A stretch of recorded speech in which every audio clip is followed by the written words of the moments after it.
The story began when the classroom was full of energy as classmates chatted about ice cream, the beach, and the pool, their voices stacking over each other while asking about plans for the break. By the desk, one boy leaned closer with a teasing smile, asking if there were any plans. Another stayed seated quietly with a book, replying in a calm tone, probably just studying. Surprise hit the first boy, moving in closer like, "Wait, are you for real?" With a steady expression and a hand raised like making a quiet promise, the reply came clear and firm. "Do you really think I'd lie to my best friend?" Haruto stayed silent as his friend leaned back against the desk, reminding him it was already their second year of high school, and sometimes you need to chill and actually enjoy being young. The words carried excitement, throwing out ideas like going to the beach or the pool with the girls from class. Not far away, a group of girls talked happily, their laughter mixing in, as they said things like, "That sounds fun, and it's right here in town." Haruto's eyes shifted, his face calm but a little distant, while his friend's grin stayed full of hype, and the thought of summer fun slowly started to spark something inside him. A quiet sigh slipped out as the boy leaned back, saying if they wanted to invite Tojo-san, then he'd have to go do it himself. His friend reacted instantly, jumping up with a raised hand in protest, calling it harsh, while the other turned slightly with a relaxed gesture, asking if a best friend would really be left behind that easily. Nearby, the girls by the window kept chatting, their laughter light and easy. Then, from that group, a girl with a gentle smile lifted her hand to greet, her presence immediately standing out as the name Ayaka Tojo was heard clearly. Her hair glowed like flax under the sunlight, moving softly as petals seemed to drift around her. Her beauty was striking enough to make people question if she was some kind of celebrity or idol. With long, slim legs and balanced proportions, she walked with a smooth elegance that naturally caught attention. Smiling softly among her classmates, her presence carried a bright charm, making it obvious she was basically the school's idol. Tomoya leaned in closer with a grin, telling Haru to be the one to invite Tojo-san, while Haru frowned and said if things went bad, Tomoya should handle the rejection himself. Annoyance sparked as Tomoya fired back, saying, "Don't just assume I'll get rejected," and laughter broke out as Tomoya kept insisting he had a shot, but Haru remained composed, pointing out his top grades in the year. Even so, Haru let out a sigh, quietly saying no chance, while nearby girls whispered about Tojo saying, mentioning she might not even be into guys, leaving that idea hanging with a mix of surprise and uncertainty. The room filled with laughter again, as plans for the break were talked about, and someone admitted there was actually something besides studying to look forward to. Interest grew as the question came up, asking if he was planning to hang out after all. Instead, the answer revealed a short-term part-time job, making everyone more curious about what kind of work it was. With a calm look, he lifted his phone, the screen glowing clearly, and with a small confident smile, showed a housekeeping service job displayed on it. The house felt still as the boy came back, calling out in a bright voice that he was home. Warm air stuck to him as he loosened his tie, fanning himself while stepping inside. From the hallway, his grandmother appeared, greeting him kindly with a soft smile. After returning from shopping, he talked about how crowded the supermarket was, bringing up things like the price of ground meat and onions. She listened with care, while he smiled and suggested having Hamburg steak for dinner, saying it was the best choice. With determination, he said he would help, but before anything else, he walked toward the family altar. Standing in front of the framed photos, he gently greeted them, Grandpa, Dad, Mom, saying once again in a quiet voice that he was home. His past held deep weight, losing his parents in an unexpected accident and being raised by his grandparents after that. His grandpa brought him to a karate dojo, helping him build strength and discipline, but passed away before he even entered middle school. Now only his grandma was left beside him, sharing each day together. With firm resolve, he said this summer would be spent working a part-time job, promising not to ignore his studies, and making sure he would still keep going to the dojo. Kneeling down with a calm smile, he finished with a soft, "All right," holding both gratitude and quiet strength in that moment. His grandma stood by the sink, teaching him house chores and cooking, passing down in skills that made him more capable than most at home. With a cheerful smile, he walked in, scratching his cheek, easing her concern by saying nothing was wrong, just really looking forward to the hamburgers. Happiness showed clearly on his face as laughter filled the room, and soon after, he placed a hand on his stomach, already thinking about how good the meal would taste. After enjoying Grandma's Hamburg steak, He leaned back with a grin, saying it was amazing. A sudden call from Akagi Tomoya lit up his phone, pulling him from his calm mood. Hearing it was just to hear Haru, he called it creepy and almost hung up, but the voice rushed to say it was a joke, claiming there was something real to talk about, leaving him listening with sharp curiosity. In front of the entire schoolyard, Kaita-senpai from the tennis club made his move, his voice echoing through the broadcast. With all eyes on him, he dropped to one knee, holding out a ring and asking, "Will you marry me?" The crowd froze, stunned by the bold and fearless confession. She turned him down with a single line, leaving the boy smirking, as if it was expected. Tojo-san, the school idol, faced countless confessions from handsome guys inside and outside the school. She walked away with quiet grace, leaving hearts broken in her shadow. Different tactics came her way again and again, but not one ever earned a good answer. He gripped the phone tight, annoyed by the teasing voice that claimed rejection was certain, while Tojo-san's name floated around as nothing more than talk among friends. She passed by with quiet elegance, untouchable, someone who would never become anything more. That was the belief at the start of summer break, until a part-time job at a housekeeping service slowly began to change everything. On the third day of summer break, he stood before a grand house, nerves running through him as he stepped closer, a small smile breaking through. His first job was for a celebrity client, and the weight of that thought made the moment feel larger, thrilling, and unforgettable. He steadied himself at the mansion gate, pulling his shirt with a quiet breath, wondering what kind of people lived in such a place, then pressed the bell. A voice answered, and he quickly introduced himself as being from the housekeeping service. Hearing it was a young woman's voice made his heart race even more, and as she replied to wait a moment while the door opened, nerves and anticipation filled the air around him. The door opened and a young woman stood there, making his chest tighten as the thought raced, "She's here," then bowed deeply, thanking her for using the housekeeping service with quiet determination.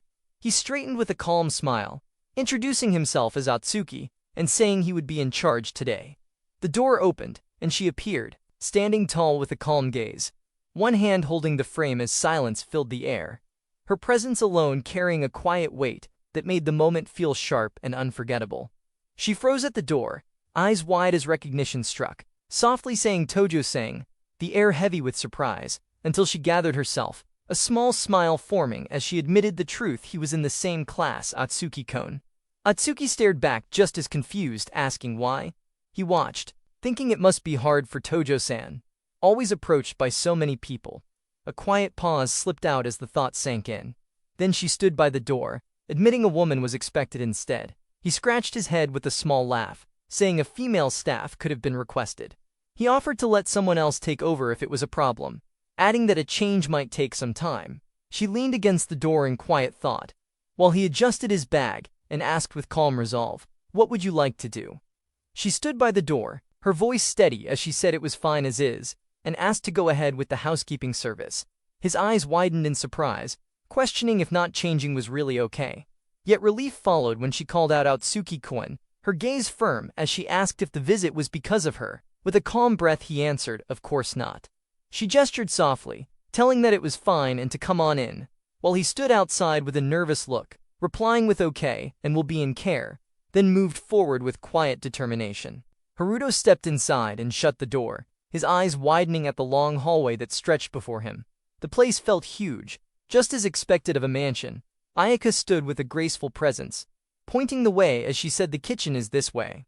With steady steps and a polite, Haruto moved forward beside her into the grand corridor. Haruto walked behind Ayaka through the mansion's long hall, surprised that the first job turned out to be at Tojo-san's house. Each step felt more unexpected. A thought lingered if she was still wary, and if being the one in charge was truly okay. The quiet air making the moment heavy yet strangely exciting. Ayaka guided the way with a steady voice, revealing the living room and the kitchen beyond.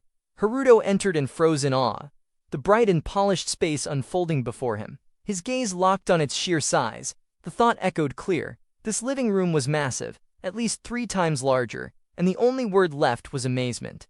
Ayaka called out his name with curiosity, and Haruto straightened in surprise, quickly presenting himself with a bow. His words firm as he introduced Atsuki and declared being in charge today. A business card slipped into her hand, sparking her wonder. She noted even a card was ready. While he explained the request received, a 3-hour course for cleaning the kitchen and preparing dinner. Her nod confirmed it, and the answer came clear. That was correct. Ayaka glanced aside, admitting it felt strange being called Sama when both were classmates.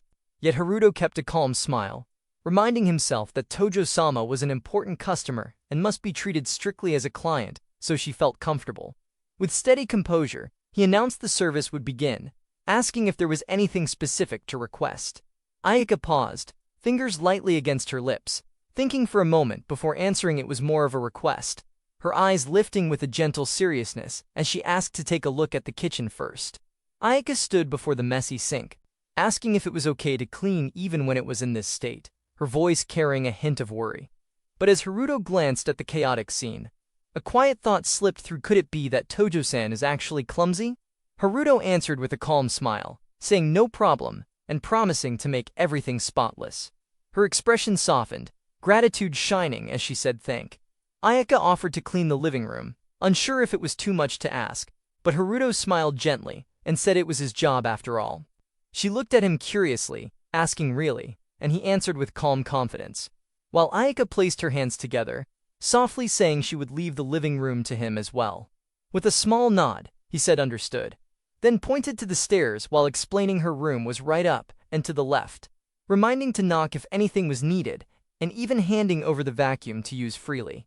Ayaka bowed politely, asking to take care of everything. Haruto replied with a calm got it, a small smile resting on his face as she disappeared upstairs. Left standing in the quiet hallway, he clenched his jaw slightly, steadying himself for the task ahead. Haruto stepped back with a sigh, muttering that it was nerve-wracking, his mind racing with thoughts about why Tojo-san was requesting housekeeping services, knowing she was a rich young lady but still uncertain. Then his gaze shifted and froze as it became the first time seeing her up close. Too cute to ignore, her casual clothes making Tojo-san look simply amazing. Haruto's thoughts spun as he noticed that Tojo-san was surprisingly different, her presence lingering in his mind.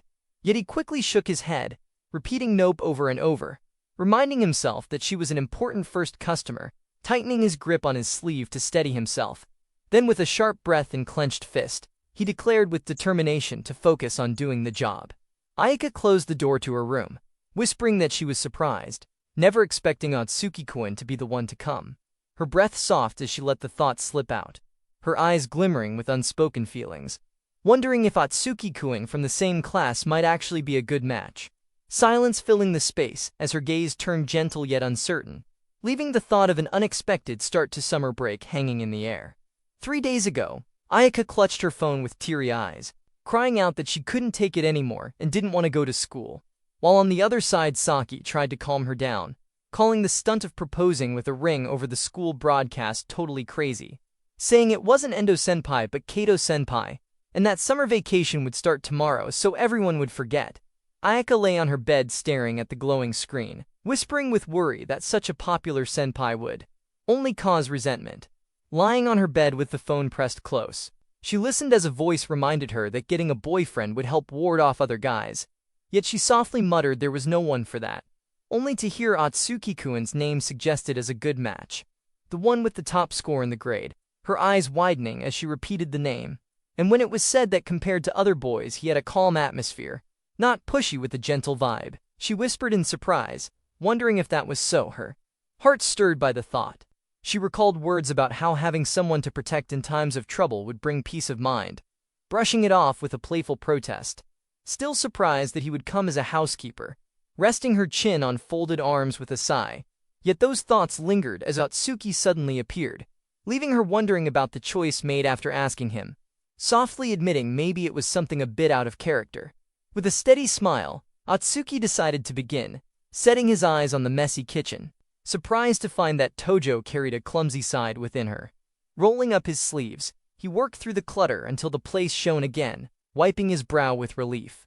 With the task complete, he prepared to report back to Tojo, only to pause at the sudden sound of hurried footsteps racing his way. The door swung open and a cheerful boy dashed in, shouting that he was home, his smile wide with excitement. Atsuki turned in surprise, watching as the boy's energy filled the room. But in a sudden twist, the boy froze, eyes landing on the unfamiliar figure in the apron. Panic lit up his face, and with a sharp cry of thief, he spun and bolted away, leaving Atsuki standing speechless in the hallway, caught between confusion and disbelief. The boy ran in panic, yelling about a thief, while Atsuki tried to stop the misunderstanding. Ayaka stepped in with calm surprise, holding her brother's hand as he insisted on danger, her gaze steady yet tense as the word thief lingered on her lips. Atsuki spoke with a nervous smile, saying sorry, and that the kid mistook him for a thief. Ayaka let out a small laugh at the mix-up while the boys stared up in confusion. Calling out Wani-chan, Ayaka leaned down gently, explaining this person isn't a thief, then added he's a housekeeper, someone who helps with cleaning and cooking, easing the boys' worry with calm words. Ryota looked serious, asking if it was because the kitchen had been messed up and left unclean. Ayaka knelt down and shook her head, explaining that help had been considered for a while. Ryota's eyes softened as she asked if food had been made for her, while her hand gently rested on his head. She smiled and reminded him about plans with friends. Laughter and warmth filled the moment as Ayaka bent down, asking about the park, and Ryota answered with a simple nod. Atsuki then realized it was the younger brother who caused the mess, and quickly apologized for assuming she was clumsy. Ayaka smiled warmly, introducing her younger brother Ryota, and apologizing for the confusion, explaining that he was still in kindergarten and didn't understand everything yet. Haruto crouched down, gently addressing Ryota and apologizing for surprising him. Ryota looked up with wide eyes as Ayaka reassured him, saying no worries as long as the misunderstanding was cleared. Haruto then straightened, introducing himself with a calm smile as Haruto Atsuki, and extended his hand, his words soft. Ayaka's hand reached out, meeting his in a firm shake. Ryota lowered his head, admitting he called Haruto a thief and apologizing with sincerity. Haruto laughed it off, saying it was totally fine and understandable, his gentle words easing the boy's nerves. Ryota's small gesture of noticing his mistake and apologizing impressed Haruto deeply. Soon after, Haruto knelt down, saying he was done cleaning and asked for it to be checked. Ayaka looked surprised, her eyes wide with amazement, saying wow, that was quick, her voice filled with admiration at how fast and reliable he was. The kitchen and living room shone brightly, every corner sparkling clean. Ayaka stood amazed, softly saying wow. While Haruto humbly offered to hear any complaints or requests, Ayaka smiled. It's perfect with no complaints at all, calling him really good at cleaning. Haruto simply replied that to the extent he chose this job, it made sense. Meanwhile, Ryota ran around the room in excitement, shouting amazing as he pointed at every corner, declaring everything is sparkling, his voice full of joy, as he admired the shining result. Ayaka called out to Ryota, reminding him not to kick up the dust after all the cleaning. While Haruto gave a gentle smile, softly noting the dust, Ryota crouched down with playful energy, repeating no more dust as Ayaka admitted he was really a handful. She then spoke warmly, saying parents were on a business trip, leaving her to handle housework and take care of Ryota alone. Haruto listened quietly, noticing how much effort it took, before giving a bright, sincere smile and calling her such a good sister. Ayaka smiled with relief, saying really glad you came. Haruto turned slightly, answering that it was easy to tell just by watching. Ayaka's cheeks flushed softly as she whispered thank you, her smile carrying both shyness and warmth. Ryota appeared with bright energy, declaring big sister is a great sister. Haruto leaned down, patting Ryota's while Ayaka stood nearby with a glowing expression. Haruto then spoke with certainty, saying that's right, Ryota-kun's sister is a wonderful sister, filling the room with warmth and happiness. Head with a gentle hand, saying Ryota-kun is also a great little brother for listening to her. The boy's eyes widened with joy, replying really. Ryota proudly stretched his arm toward his sister, saying he was called a good brother. Ayaka smiled warmly while Haruto agreed, saying that's right, Ryota is a good boy. Haruto thought quietly that moments like this felt kinda nice. Ayaka then reminded about dinner being for 4 servings. Haruto asked to check the fridge, and with her permission, he began looking. Eggs and milk, onions, carrots, cabbage, even beef and pork mixed with ground meat. He studied carefully, thinking with these ingredients. Ayaka stood politely, asking to borrow some seasonings, and the request was met with a gentle sure. The shelves revealed a wide variety that caught attention with awe. Haruto suggested with calm words how about a hamburger steak. Ryota's eyes lit up with excitement, shouting hamburger steak with pure joy. Ayaka agreed with a gentle smile, saying hamburger steak would be served. Ryota's arms shot high as he cheered with sparkling joy. Haruto answered with a calm understood, his steady tone balancing the child's excitement. Then the meal was set on the table, glistening and full of color. Ayaka praised warmly, calling it strong girl power, while Haruto waved a hand with calm denial, saying this is pretty normal, her admiration only deepening as she smiled at him.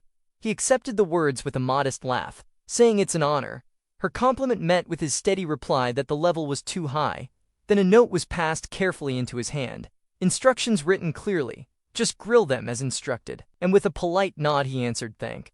The clock struck noon. Haruto said it was time to leave. Ayaka thanked him with a warm smile, and he replied glad to be of service. Ryuta lowered his head in silence, then suddenly clung to him tightly, as Ayaka's gentle touch eased the moment with quiet warmth. Ryuta raised his hand high, smiling as he said bye-bye and see you again. Haruto answered softly, see you, Ryuta-kun, while in his thoughts lingered that getting help with house chores from a classmate felt awkward. So there probably won't be a next time. Ayaka called out to him with a gentle look, saying she would walk him to the door, and Haruto replied with a simple "oh, right," before she bowed gracefully at the entrance, thanking him sincerely for using their service this time. Haruto held out a flyer, explaining that if interested in using the service again, there was also a regular contract, more affordable than single-session ones, and he added softly that he had to promote it too. Ayaka looked at him with a smile, saying he sounded like a salesperson, and laughed warmly, yet admitted it felt odd being spoken to so formally by a classmate. Haruto answered with a calm smile, saying it was not that he couldn't speak casually, but Tojo-sama was the client after all. Ayako smiled softly, calling him a client with a small laugh, while Haruto answered calmly and was reminded to hurry back before the hamburger steak grew cold. He nodded, agreeing as Ayaka thanked him warmly for today. Her words gentle as she called him Atsuki-kun. Haruto straightened, giving a polite bow with steady words, to serving again, and as the door closed behind him, Ayaka stood quietly in thought. The boy stepped outside into the fading light, exhaling with relief, a single word slipping out. Haruto raised a fist with quiet relief, saying the first job was done. Though unsure how it would go, his thoughts drifted to the school's idol, the daughter of a wealthy family, living in a completely different world. He told himself to give it up to Moya, as he walked beneath the fading sky, while inside, Ayaka smiled brightly at the table, hands folded before her as she declared let's dig in, with Ryuta eagerly joining, the room filled with warmth and cheer. Ayaka lit up with delight, calling the meal the most delicious ever, her eyes shining as she turned to Ryota, who ate with unstoppable energy, cheeks stuffed and words muffled. She leaned in with concern, reminding him to chew, but his only answer was a big grin and a breathless shout that it was just too good, filling the moment with warmth and laughter. Ryuta asked with a smile if Onie-chan was coming again. Ayaka replied that mom and dad would be home, so a housekeeper might not be needed. The answer brought surprise as she thought for shy little Ryota to open up like this. Atsuki-kun must be amazing. Her gaze softened with a quiet doubt. The night after the housekeeping service, Ayaka stepped into the shop, the bell ringing softly as she looked around. A voice called her name with calm certainty, and with a wave came the words "over here," guiding her toward a familiar presence. Saki leaned back with a playful smile, saying that public confession was such a shock, while Ayaka lowered her gaze, cheeks tense, whispering that it was seriously so embarrassing. The room filled with quiet tension, until Saki smirked again, declaring boys are nothing but trouble, while the thought lingered that the boys are still desperate to win over Ayaka. Ayaka rested her hands against her face, remembering middle school days, when unfamiliar boys confessed to her almost every week. Ayaka stood frozen, her eyes wide as memory surfaced, blamed by friends for things never done, leaving her hurt and confused, since then struggling with guys and romance, choosing instead to keep distance.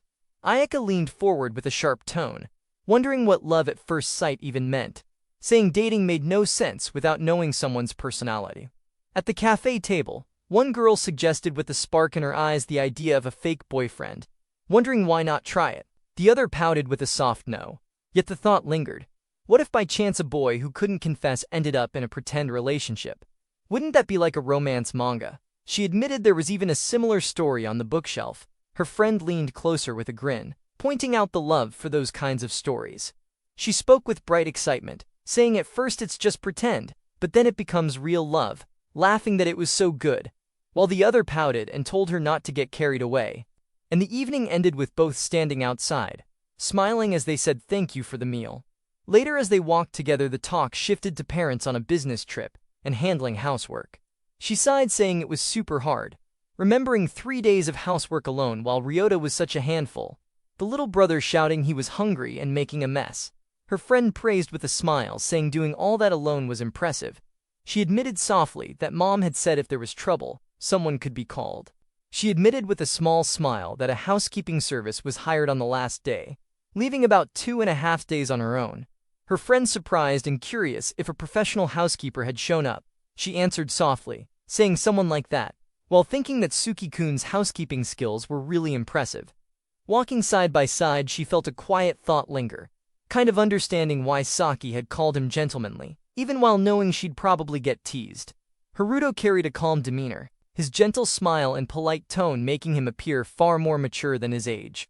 His words praised Ayaka as a great older sister, and for a moment she thought being friends with Itsuki-kun could be possible. Her hands tightened as the thought lingered, yet his steady reminder came, marking the distance between them, a client after all. Ayaka froze for a moment, her thoughts echoing with the words that made her heart stir, hearing that made her feel something she couldn't quite name. Her friend called out, noticing the pause, and pointed at the signal now green. Ayaka blinked, snapping back, saying it's green, while inside she still thought about how amazing the housekeeper was. As they crossed together, her friend's surprise rang out, that amazing, showing just how deeply the impression lingered. Haruto placed the books neatly on the shelf, his calm voice mentioning days filled with study and part-time work. Then with a steady gaze, he asked what reason had brought the visit to his house. He smirked, demanding payment for electricity, while Haruto explained the broken air conditioning, and coolly offered cleaning the room instead, leaving a sharp gaze struck with surprise. A guitar rested against the wall, its presence bold, a voice admitting it was love at first sight, even if that love had already left pockets empty. The cheerful friend raised his voice with energy, calling out to Haruto to start a band and enjoy youth. But Haruto only turned his back, calmly refusing, saying he was too busy with studying and part-time work. His hand brushed along the bookshelf, pulling out a volume with quiet focus. The lively friend leaned in, remembering the first day of the housekeeping job, and Haruto's eyes held a calm, steady look as his hand paused on the book, answering softly. Haruto spoke softly, saying it was rewarding. Ayaka smiled gently, thanked him, and added she guessed so. Tomoya leaned closer, calling Haru's name with a curious look, then simply asked HM. Haruto stood with a faint grin, while Tomoya quickly caught on, asking what that grin was about. Denying it, Tomoya's curiosity only grew, jumping to wild thoughts with flustered cheeks. A tired woman appeared in mind, but Haruto shut the idea down right away, saying nothing like that would ever happen with Tojo-san, ending with a frustrated sigh and the words, idiot. Tomoya shut up in surprise at the name Tojo, eyes blazing with shock, while Haruto tried to brush it off with calm denial. Yet that faint reaction gave everything away. Tomoya pressing with certainty it was Ayaka Tojo, leaving Haruto sighing in defeat, knowing there was no way to hide it any longer. Haruto urged for silence, insisting Tojo-san's privacy must be protected. But Tomoya only grinned, calling it lucky to be invited into her house, and teasing with endless curiosity. Even admitting jealousy, Haruto's serious face never wavered, though inside he sighed, convinced Tojo-san must have felt awkward, and that there was no chance she would ever call again. Tomoya leaned back with a teasing smile, asking if awkwardness was really certain, while Haruto frowned, insisting he wouldn't feel awkward at all. Yet his thoughts lingered that Tojo-san would never call again. A quiet sigh followed as Tomoya shifted the topic, asking about Haruka. Haruto answered calmly that summer classes kept her busy, determined to reach the same school next year. Tomoya's grin sharpened with playful mischief, pointing a finger and asking if his sister was being ditched for Tojo-san, leaving Haruto caught between denial and the weight of unspoken truth. Haruto's gaze hardened with doubt, certain it was over, yet his steps carried him to the Tojo house, the name shining at the gate, as if fate itself was ready to challenge that belief. Nervous thoughts rushed through Haruto's mind, wondering why the call had come again, and if it was a complaint. Yet he pushed the worry aside and pressed the bell, his voice steady as he introduced the housekeeping service. A cheerful reply came quickly, saying the door would be opened. His eyes lifted with surprise as the lock clicked, and when the door moved, doubt flickered across his face, uncertain if the figure behind it was Tojo-san, or perhaps her sister. The door opened to a graceful woman who welcomed Itsuki-kun with a warm smile, her words carrying Ayaka's name, leaving Haruto startled, and thinking only of who this stunningly elegant lady could be. A bright smile welcomed Yutsuki-kun at the door, the elegant woman saying she had heard much from Ayaka and the others. Haruto answered with a nervous nod. Still caught off guard, she stepped aside with cheerful warmth, urging him to come in, her presence graceful and inviting. Haruto walked forward in thought, quietly realizing he never knew Tojo-san had an older sister. Ryuta peeked shyly from the doorway, his wide eyes meeting Haruto's as a soft greeting slipped out.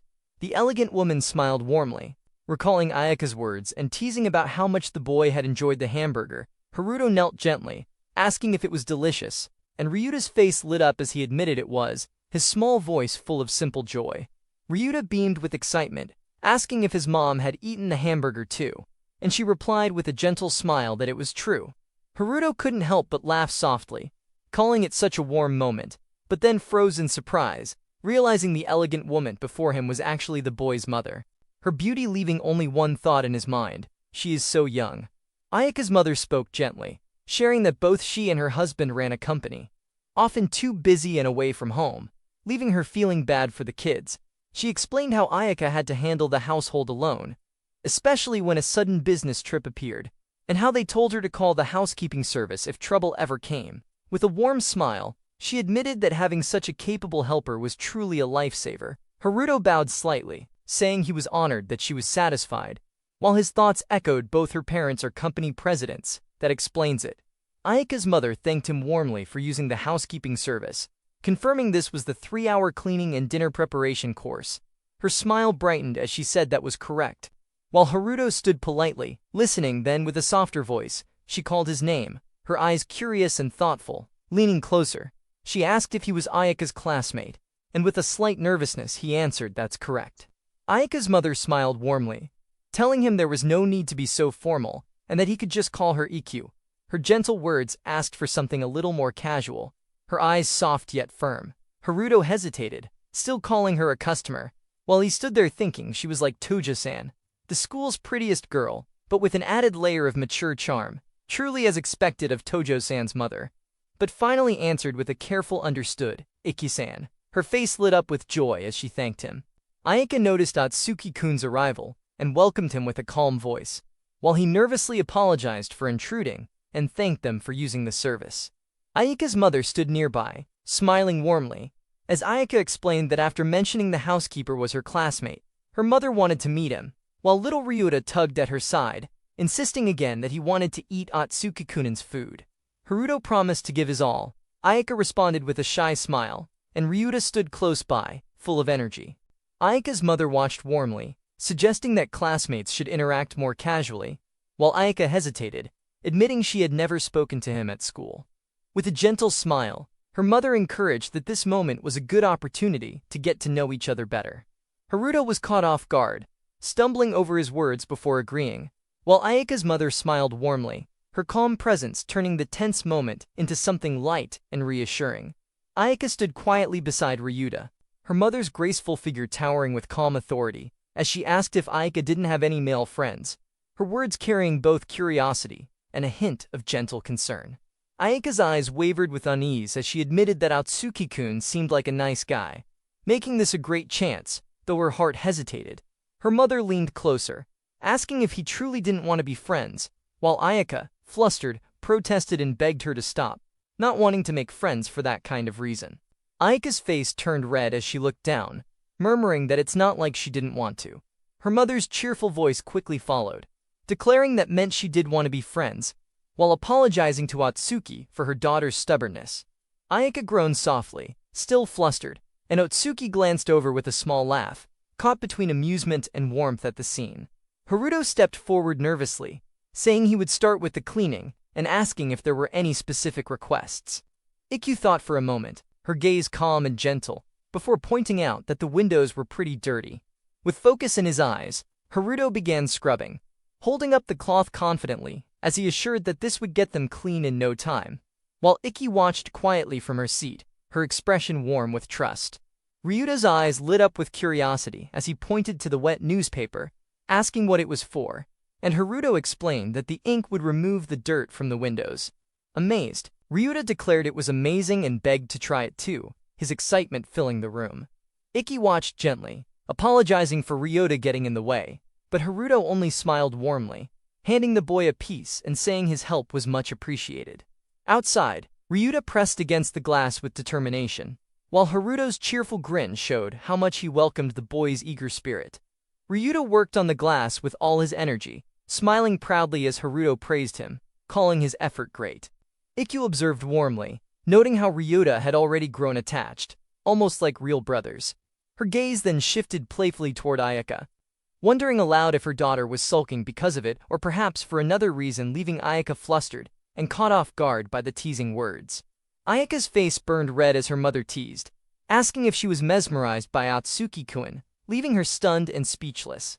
Flustered, she burst out in protest, shouting that it was not like that at all, her emotions spilling over in embarrassment. Ikkyu only smiled gently, amused by her daughter's reaction, remarking on how youth shone so brightly in moments like these.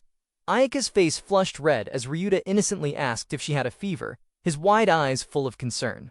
Embarrassed, she shouted that it wasn't red and rushed out, declaring she didn't care anymore, leaving the room in flustered haste. Ryuta tilted his head in confusion, wondering what was wrong, while Ikkyu smiled softly, saying big sister was simply enjoying life right now. Haruto stood with a calm smile, saying the cleaning was finished and asking if there were any other requests. Ikkyu looked relieved, thanking him warmly, saying it was perfect and appreciating the hard work. Haruto replied with a gentle smile, glad he could assist. Ikkyu's eyes softened as she admitted that usually cleaning and laundry took up so much of her time, but his help had been a huge support, making this the first time she could be so productive while staying at home. Haruto stood with a thoughtful look, asking about requests for the menu, while Ikkyu placed a hand to her chin, thinking carefully. She admitted it was hot, so something refreshing would be nice, but also filling, especially since Ryota was at that age where he ate a lot. Haruto pondered for a moment, then suggested lemon-flavored cream pasta, with cold soup and capri salad, certain the lemon's tanginess would make it refreshing. Ikkyu's eyes lit up, smiling brightly as she called it stylish and wonderful, making the simple dinner plan feel special. Ikkyu mentioned the fridge was empty and asked for shopping help. Haruto agreed with a calm smile, but when the envelope was handed over and the bills slipped into his hand, his eyes widened in surprise, a quiet, wow, escaping as he stared at the unexpected amount.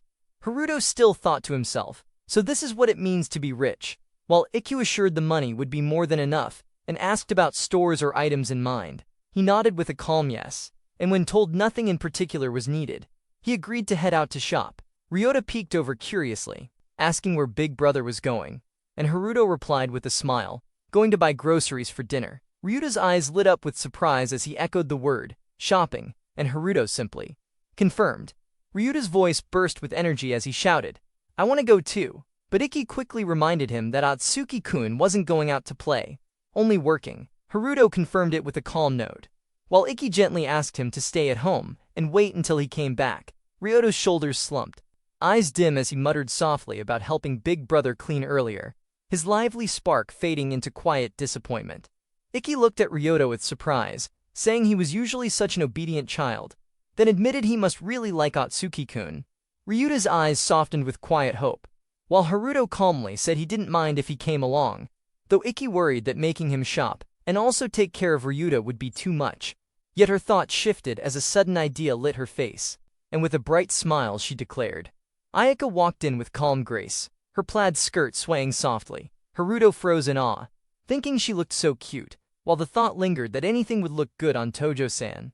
Ayaka was entrusted with Ryota, her steady replies showing acceptance, while her mother teased with a playful grin, claiming there were no ulterior motives. Ayaka sighed with a soft geeze, her expression caught between annoyance and fondness, before Ryota's eager voice urged his big sister to hurry, and with calm steps she responded. Ayaka smiled softly and said all right. Haruto followed with calm steps, and Ryuta raised his hands high with a bright grin, shouting we're off.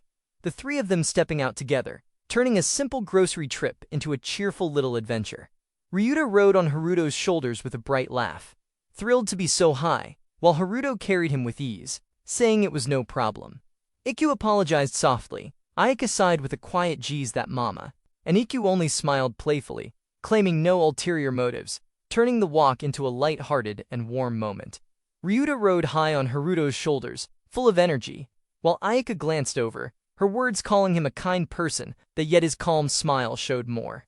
Ayaka admitted he was taking good care of Ryuta, and their walk together felt light, warm, and bright. Haruto laughed it off, saying it was just from being used to a single child. Haruto walked with Ryuta perched happily on his shoulders, saying being with him felt like having a real little brother, and the thought simply made him delighted. Ayaka glanced his way, wondering if this was how it felt to have a little brother too, but quickly added that sooner or later the selfish and not-so-cute sides would show.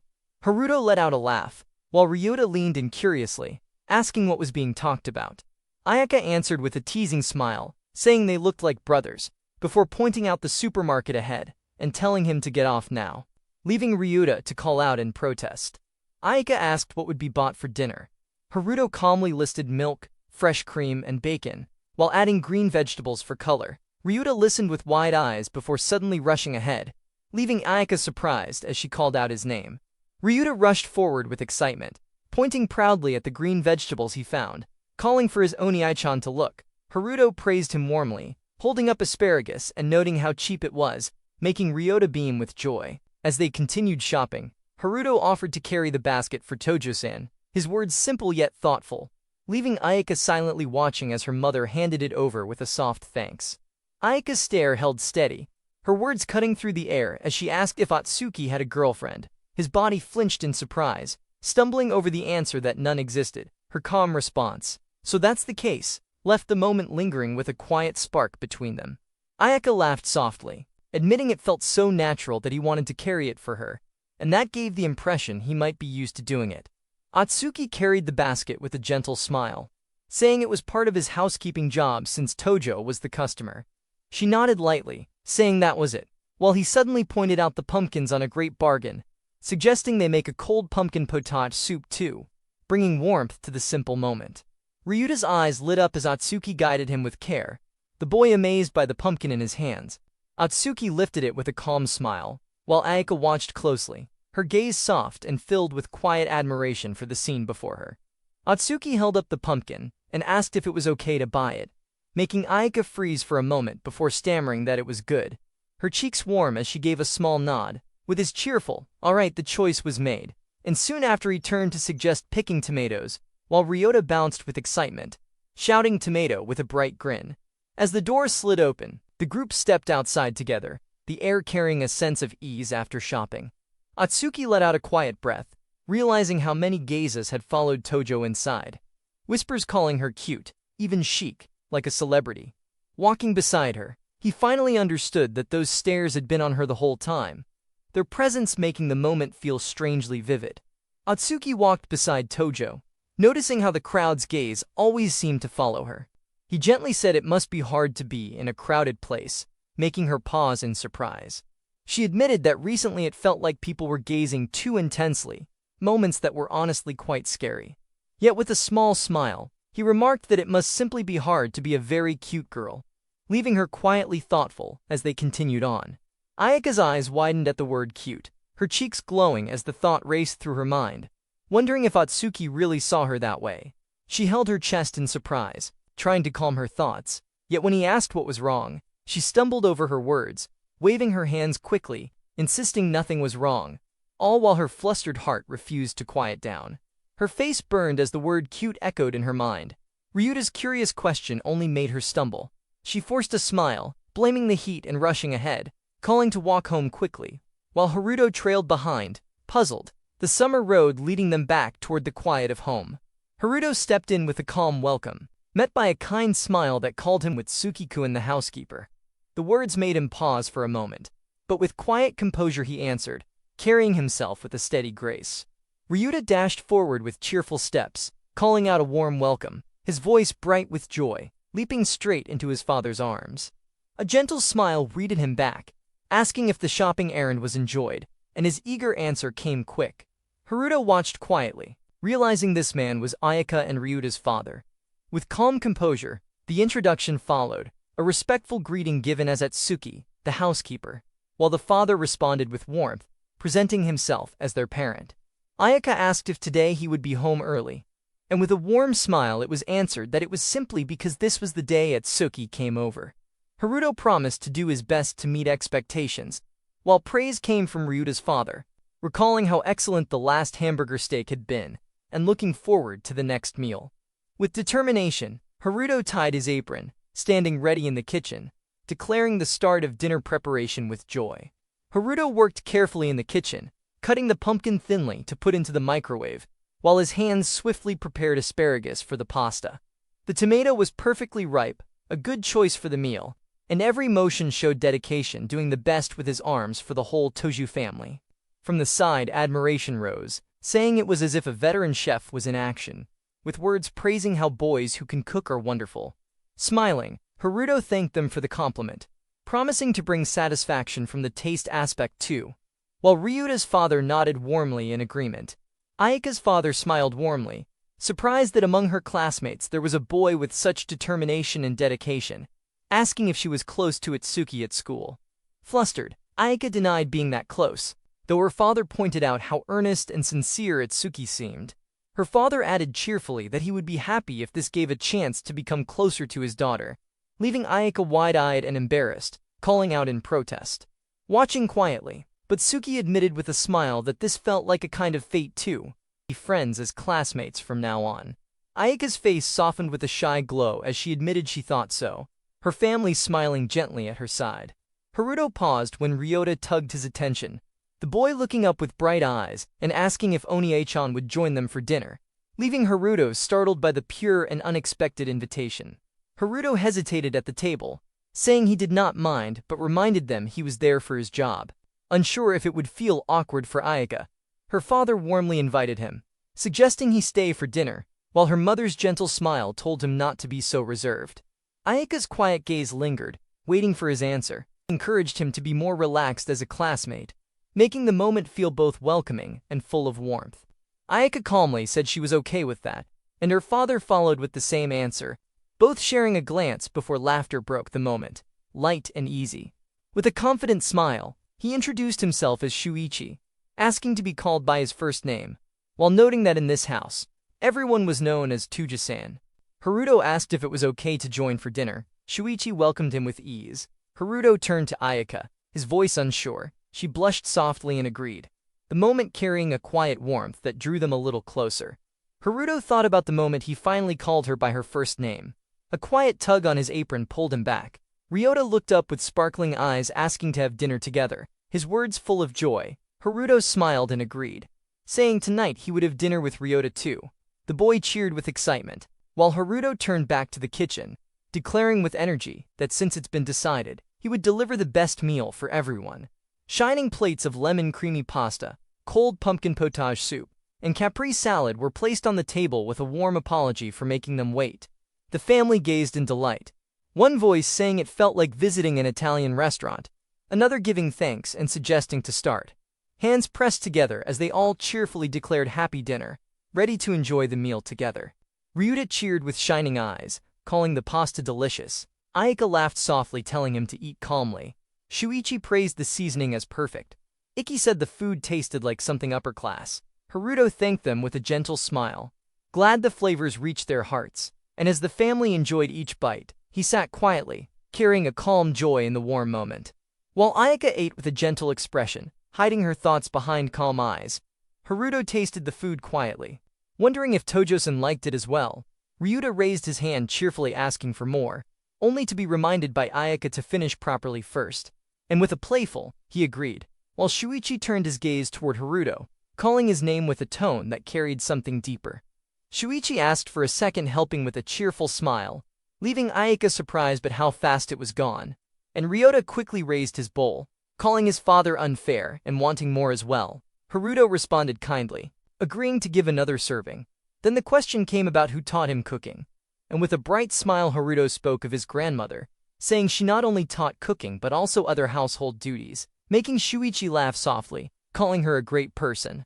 Ayaka asked about Haruto's specialty in cooking, and after a pause, he thought carefully, listing dishes like Nikujiga and Chikuzeni. Showing calm confidence in his skills, Ayaka, while eating, softly admitted wishing to taste his hamburger steak more, her words drawing a warm laugh from Iku, who teased gently that Itsuki-kun's cooking had taken over her stomach. Ayaka flustered, cheeks turning red as she protested, begging her mother not to say such a weird thing. Ikkyu only smiled playfully, asking for forgiveness, leaving Ayaka pouting with a sigh as her face glowed with embarrassment. Plates were cleared with smiles. Shuichi voiced the wish to taste more of Atsuki-kun's cooking. Ikkyu agreed with a gentle smile, her words soft yet certain. A hand reached forward with calm intent, and Haruto looked on in surprise, his eyes wide as he realized this as something unexpected. The flyer on the table spoke of a fixed-term contract. The family's words carried trust and satisfaction, and with a calm smile, Shuichi declared a contract with Atsuki-kun, turning the moment into one filled with promise, uncertainty. Haruto thanked them sincerely, saying he was happy to serve. Shuichi brushed it off with a bright smile. Ikkyu added they were looking forward to working together. Yet doubt filled Haruto's heart as he wondered if Ayaka felt uneasy, realizing he would spend the summer with her family. While Ayaka's quiet gaze held a feeling she could not put into words. Ayaka smiled warmly, asking Atsuki-kun to do well for them. Haruto responded nervously that he was in their care, and as the family watched, he wondered if this was going to be a much longer relationship than expected. Haruto rose early, the morning sun casting gentle light while birds chirped outside, his mind resting on the regular contract with the Tojo family.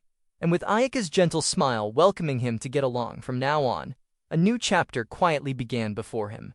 Haruto stretched awake in the quiet of dawn, his room still dim as the clock marked the early hour, and in the kitchen, a gentle voice greeted him with warmth, returned by his cheerful reply. The aroma of breakfast began to fill the air. Talk of studying early met with a smile, and joy sparked at the sight of tamagoyaki cooking on the pan.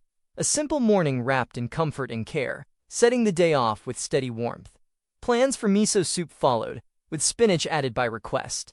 At the table, hands pressed together in thanks before the food. The warmth of home filled the air as tamagoyaki was shared with smiles. The taste was called delicious, sparking curiosity about how it differed from his own cooking. While joy lit up in every bite, laughter came gently from the grandmother, praising the dishes he made as well. Thoughts drifted back to a first day on the job, when hamburger steak won praise for tasting like food from a fancy restaurant, proof that the lessons passed down were guiding every step forward. Grandma's smile shone with warmth as she felt glad to hear gratitude. The boy answered softly with thanks, enjoying the calm of the meal. Then her words shifted, speaking of which, a sudden question about a girlfriend struck, and his peaceful face turned into shock, caught completely off guard. He paused, fumbling with words as the question lingered. The grandmother gently wondered if such things happen in the second year of high school, and he quickly explained that at school most people don't have girlfriends, saying this is how things are nowadays. Her calm reply was simply, "Is that so?" And with a bright smile he promised someday, for sure, to introduce a super cute girlfriend, assuring everything is good, so there's nothing to worry about. He walked down the street lost in thought, sighing about a girlfriend, knowing Grandma was probably worried as her back pain grew more obvious. Still he wished that if he could introduce one, it would make her happy and ease her heart. But with studying, work, and karate filling his days, there was no time. Haruto tried to push away the thought, insisting there was no way someone like Tuju would ever fall for him. Yet her gentle smile stayed clear in his mind, and with a sudden pause at the dojo gates, he let out a quiet breath, as if bracing for what came next. The dojo buzzed with quiet focus as students readied themselves. Haruto tightened his belt with calm determination, answering with resolve, sparking the start of training with sharp energy. Kazuo greeted with a heavy voice, calling practice boring without Haruto, his presence fierce as he admitted everyone avoids him when it's time to spar, the air shaking with his intensity. Haruto spoke with a grin about Kazuaki's reputation, only to get caught in a rough hold as Kazu warned him not to spread bad names. Their rivalry in the dojo was clear, yet it felt more like brothers pushing each other to improve. Kazu's sharp presence carried the weight of a fierce nickname. Even though deep inside he struggled with the simple wish of getting along with kids, in the end, the two often shared worries side by side. Shizuka stood firm with sharp eyes, telling Kazu he was in the way. Her glare burned with quiet strength, making the atmosphere heavy. Kazu only laughed, teasing about jealousy, and calling her presence dignified as expected from the daughter of the Kyokushin dojo. Haruto watched silently, caught between Shizuka's intensity and Kazu's easy grin, while the playful tension filled the room with energy. Shizuka declared with boldness that dignity was old-fashioned, calling herself a super energetic and lively high school girl. Haruto observed her spirit with quiet surprise, knowing she was the daughter of the dojo master and a junior at their school. Yet outside the dojo, she carried a different charm, standing as the second most popular girl after Tuja-san, flashing a peace sign with calm confidence that drew every eye. Shizuka stood tall, asking how her flawless beauty should be described. Haruto answered carefully, saying her cuteness was like the traditional Japanese style, and with a sharp gaze she carried the presence of a Yamato Nadeshiko, graceful yet strong. Shizuka leaned in with sharp eyes, teasing if Haru-senpai was trying to hit on her, then struck a bold pose, sparkling with confidence as she asked if her look was captivating. Laughter filled the dojo as Kazu teased each other, the place like a second home. The clock neared 12, and Haruto, calm with his bag, prepared to leave. Shizuka stepped forward, asking if he was going already, then wished him good work today. With a quiet nod, he walked away, cool and steady, the dojo fading behind him. Kazu stopped them at the door, asking for a favor. Haruto answered with a calm grin, wondering which gang was planned this time, while Shizuka stated firmly that only Haru-senpai held her feelings. The moment turned heavy until Kazu sighed, pulling out a box and saying for now, just try this. Haruto looked at the box in surprise, wondering if he was allowed to eat it, eyes fixed on the fruit tart inside. Shizuka took a bite without hesitation, calmly saying she was not an easy girl who could be baited by sweets, even as the crumbs touched her lips. Kazu's face turned red with disbelief, shouting that she was already eating them. Haruto then lifted one tart, biting carefully, his calm voice answering with a simple okay. Kazu sighed, handing it over with a request, asking Haruto to please try some. Haruto called the tart delicious, only to learn Kazu had made it himself. Shizuka burst out in shock, while Kazu smirked, saying the taste was good enough to be sold in a shop. Shizuka declared the tart worthy of a shop, and left in her usual sharp way, making Kazu sigh that she was cute but a handful. Haruto praised the taste, asking to learn someday, and Kazu agreed with a grin, saying next time they could bake a cake together. Haruto thanked Kazu for the food, then left for his part-time job, smiling that Ryota would be happy with sweets. The dojo faded behind, and soon he stood before Ayaka House, calm and ready for part-time job. Haruto rang the bell, nerves still lingering on his third visit. Ryota called out cheerfully, only to be scolded for not asking who it was, and a quick apology followed. Sorry, Atsuki-kun. Haruto exhaled lightly, standing calm at the gate. Ayako greeted warmly with a smile. Ryota cheered with arms wide, and Haruto answered with a calm hello. Hand in hand, they walked inside, the boy excitedly declaring that Oniai-chan would be the housekeeper. Haruto replied with a gentle smile, saying not all the time but during summer break he would help out, and Ryota jumped with joy, shouting yay as the house filled with light-hearted energy. Haruto bowed politely, thanking them for the job, while Ayaka's mother smiled warmly, telling him to relax more. Ayaka was caught off guard when asked for her thoughts, and Haruto gave a faint smile, saying he would try to act more relaxed, though to him, Tojo-san still shone as the school idol. Haruto pushed aside his thoughts, steadying himself as Ayaka's mother asked for help with the shed. He followed her outside, only to find the doors open to a space overflowing with boxes and tools, leaving him stunned as he muttered, "It's packed full." Ayaka's mother explained the shed was full, and asked for help to clear it out, while Haruto nodded with resolve. She thanked him warmly, and he answered with a sharp grin, saying let's do this. Haruto stood tall at the shed's entrance, saying all right with quiet resolve, his gaze steady as he began pulling out the clutter, each box and tool revealing really old things stored away. And with a calm step forward, he muttered surprisingly, holding one piece as if weighing memories, then pressed on with unwavering focus. He found it surprising that Tojo-san, despite being from a rich family with a father who was president of a company, carried no arrogance at all. Imagining her as an elegant Oju-sama made the thought almost unreal, and with that picture in mind, a soft laugh escaped him. Called suddenly from behind, Haruto turned in surprise as Ayaka stepped forward, her calm tone softening the moment, saying even doing half today would be fine, her smile gentle yet sure. He nodded quickly, insisting it was totally fine, and with determination shining through, he declared everything would be out by today, the air between them glowing with quiet resolve. Ayaka's gentle smile carried surprise as she asked about his strength. Haruto answered with a shy nod about karate, brushing it off as something normal, yet her amazed tone made his heart beat faster, and just as the air grew lighter, a sudden slip cut through the moment, with her startled cry. Ayaka spotted the old unicycle, calling it nostalgic with a bright smile, then asked to ride it again.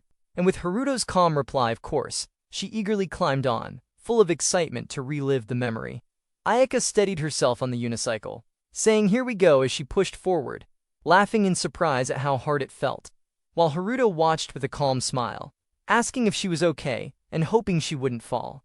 Ayaka rode the unicycle with studied grace, pouting when she thought Otsuki teased her, then proudly showed she was actually good at it, stopping with a sharp screech and finishing with a playful humph, while Otsuki watched with a quiet smile.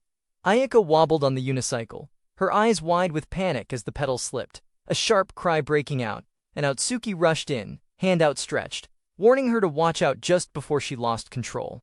The unicycle hit the ground with a crash, Ayaka's breath unsteady as Haruto asked if she was okay, her eyes glimmering with relief as she softly said yeah, then whispered thank you, her voice carrying his name with gentle warmth. Ayaka sat frozen, cheeks warm as her eyes met Haruto's, while he steadied her with a careful hand, his worried gaze locked on hers, turning the stumble into a moment that felt unforgettable. Haruto asked with concern if something happened. Ayaka blushed and said no, insisting she was all right, his gentle smile showing relief as he said he was glad. Then she stumbled with a small cry, both lowering near the fallen unicycle, her eyes shining softly as she apologized.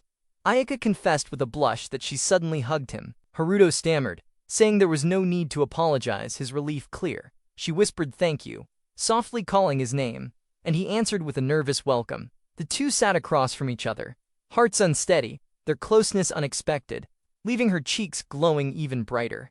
Both stayed quiet in front of the shed, Ayaka's face softly blushing as her fingers curled close. Haruto glanced aside with restless hands, then forced out a small anyway, a simple word that tried to cut the silence, but only made the moment feel warmer.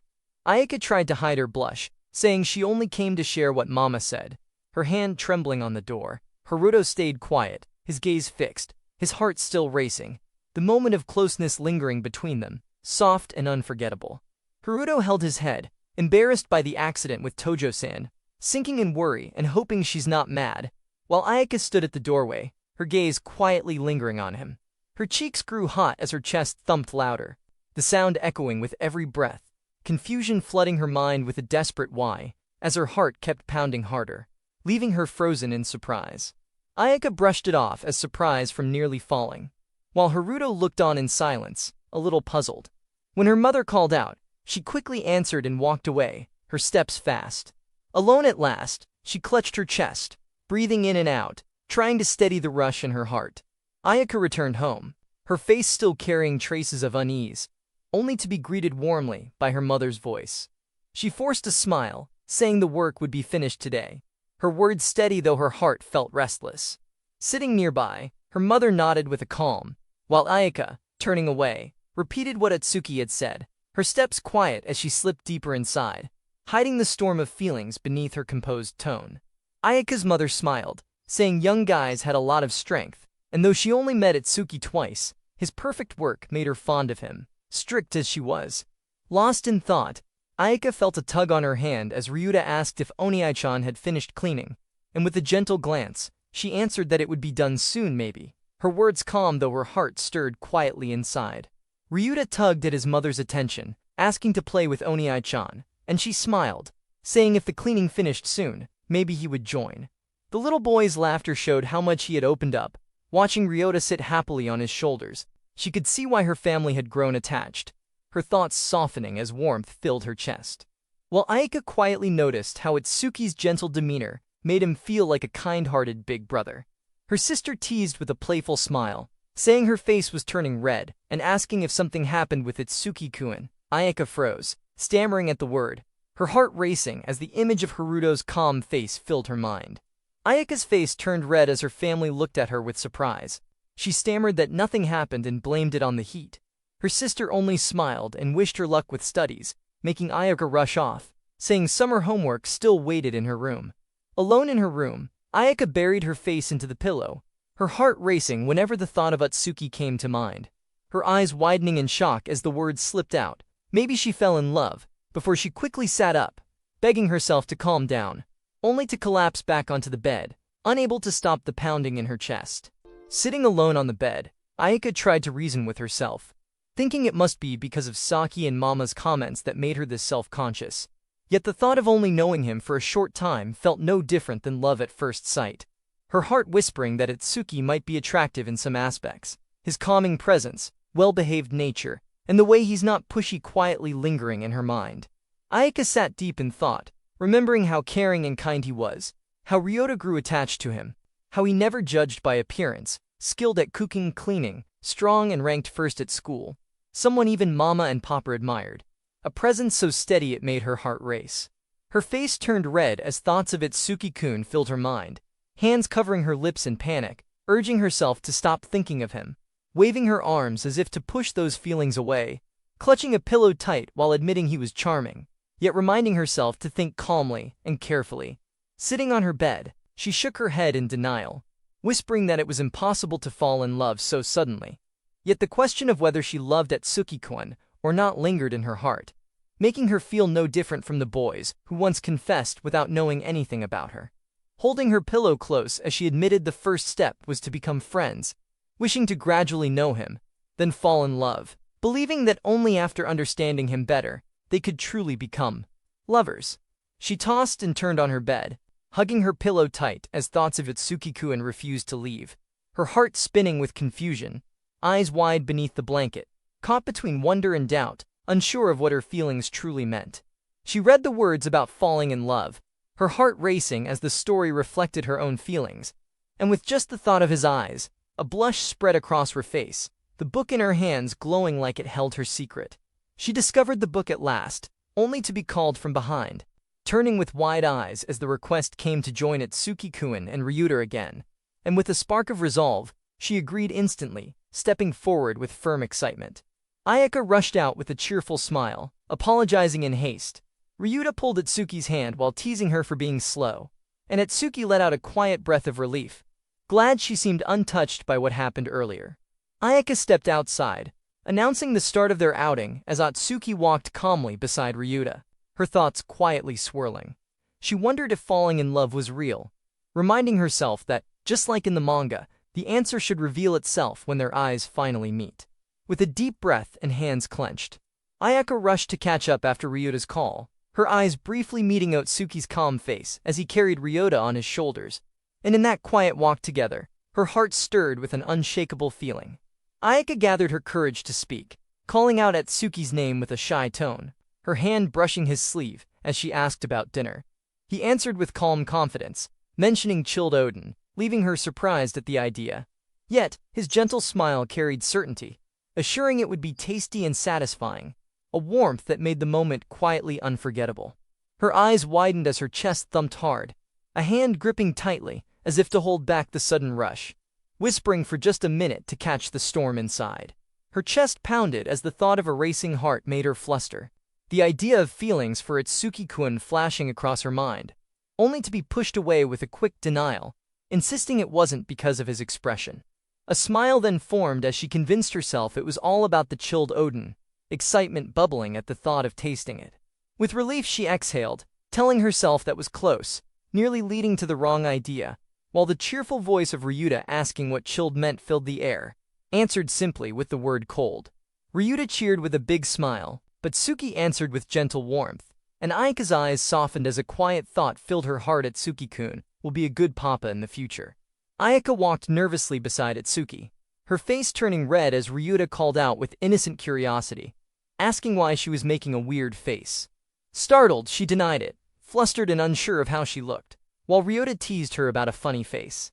Embarrassed yet determined, she turned to Itsuki with wide eyes, asking if her face didn't look weird at all. But Suki smiled softly, saying a weird face could never fit someone with such a pretty face, leaving Ayaka stunned as her heart raced, his sudden praise echoing louder than she expected.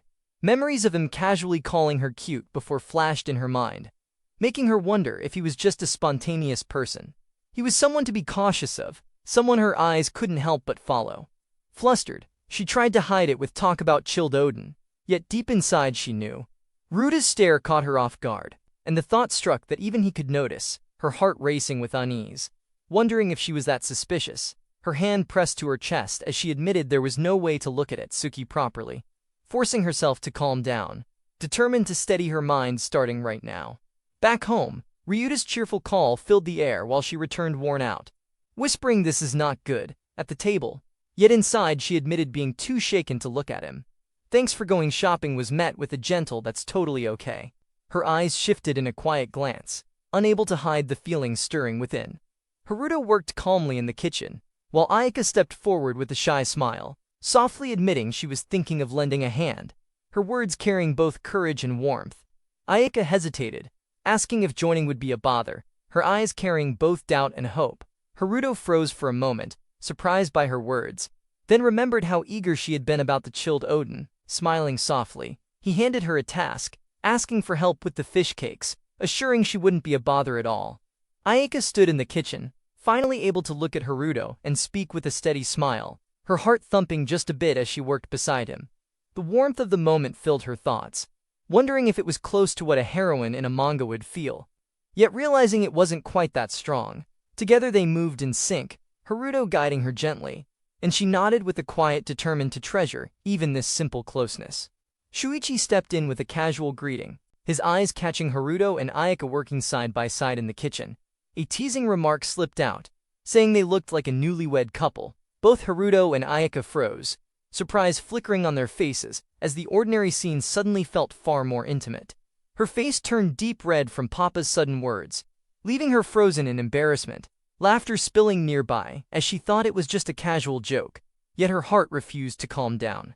Next morning, with the beautiful sky outside, Haruto sat focused at the desk while Tomoya strummed his guitar with carefree energy, joking that too much studying might make one dumb, refusing the idea of cracking open a book, because mastering guitar was all that mattered. With a playful grin, Tomoya shifted the talk, asking about the housekeeping job and hinting at Tojo-san, making Haruto pause, caught off guard by the sudden question about whether anything had been going on between them since then.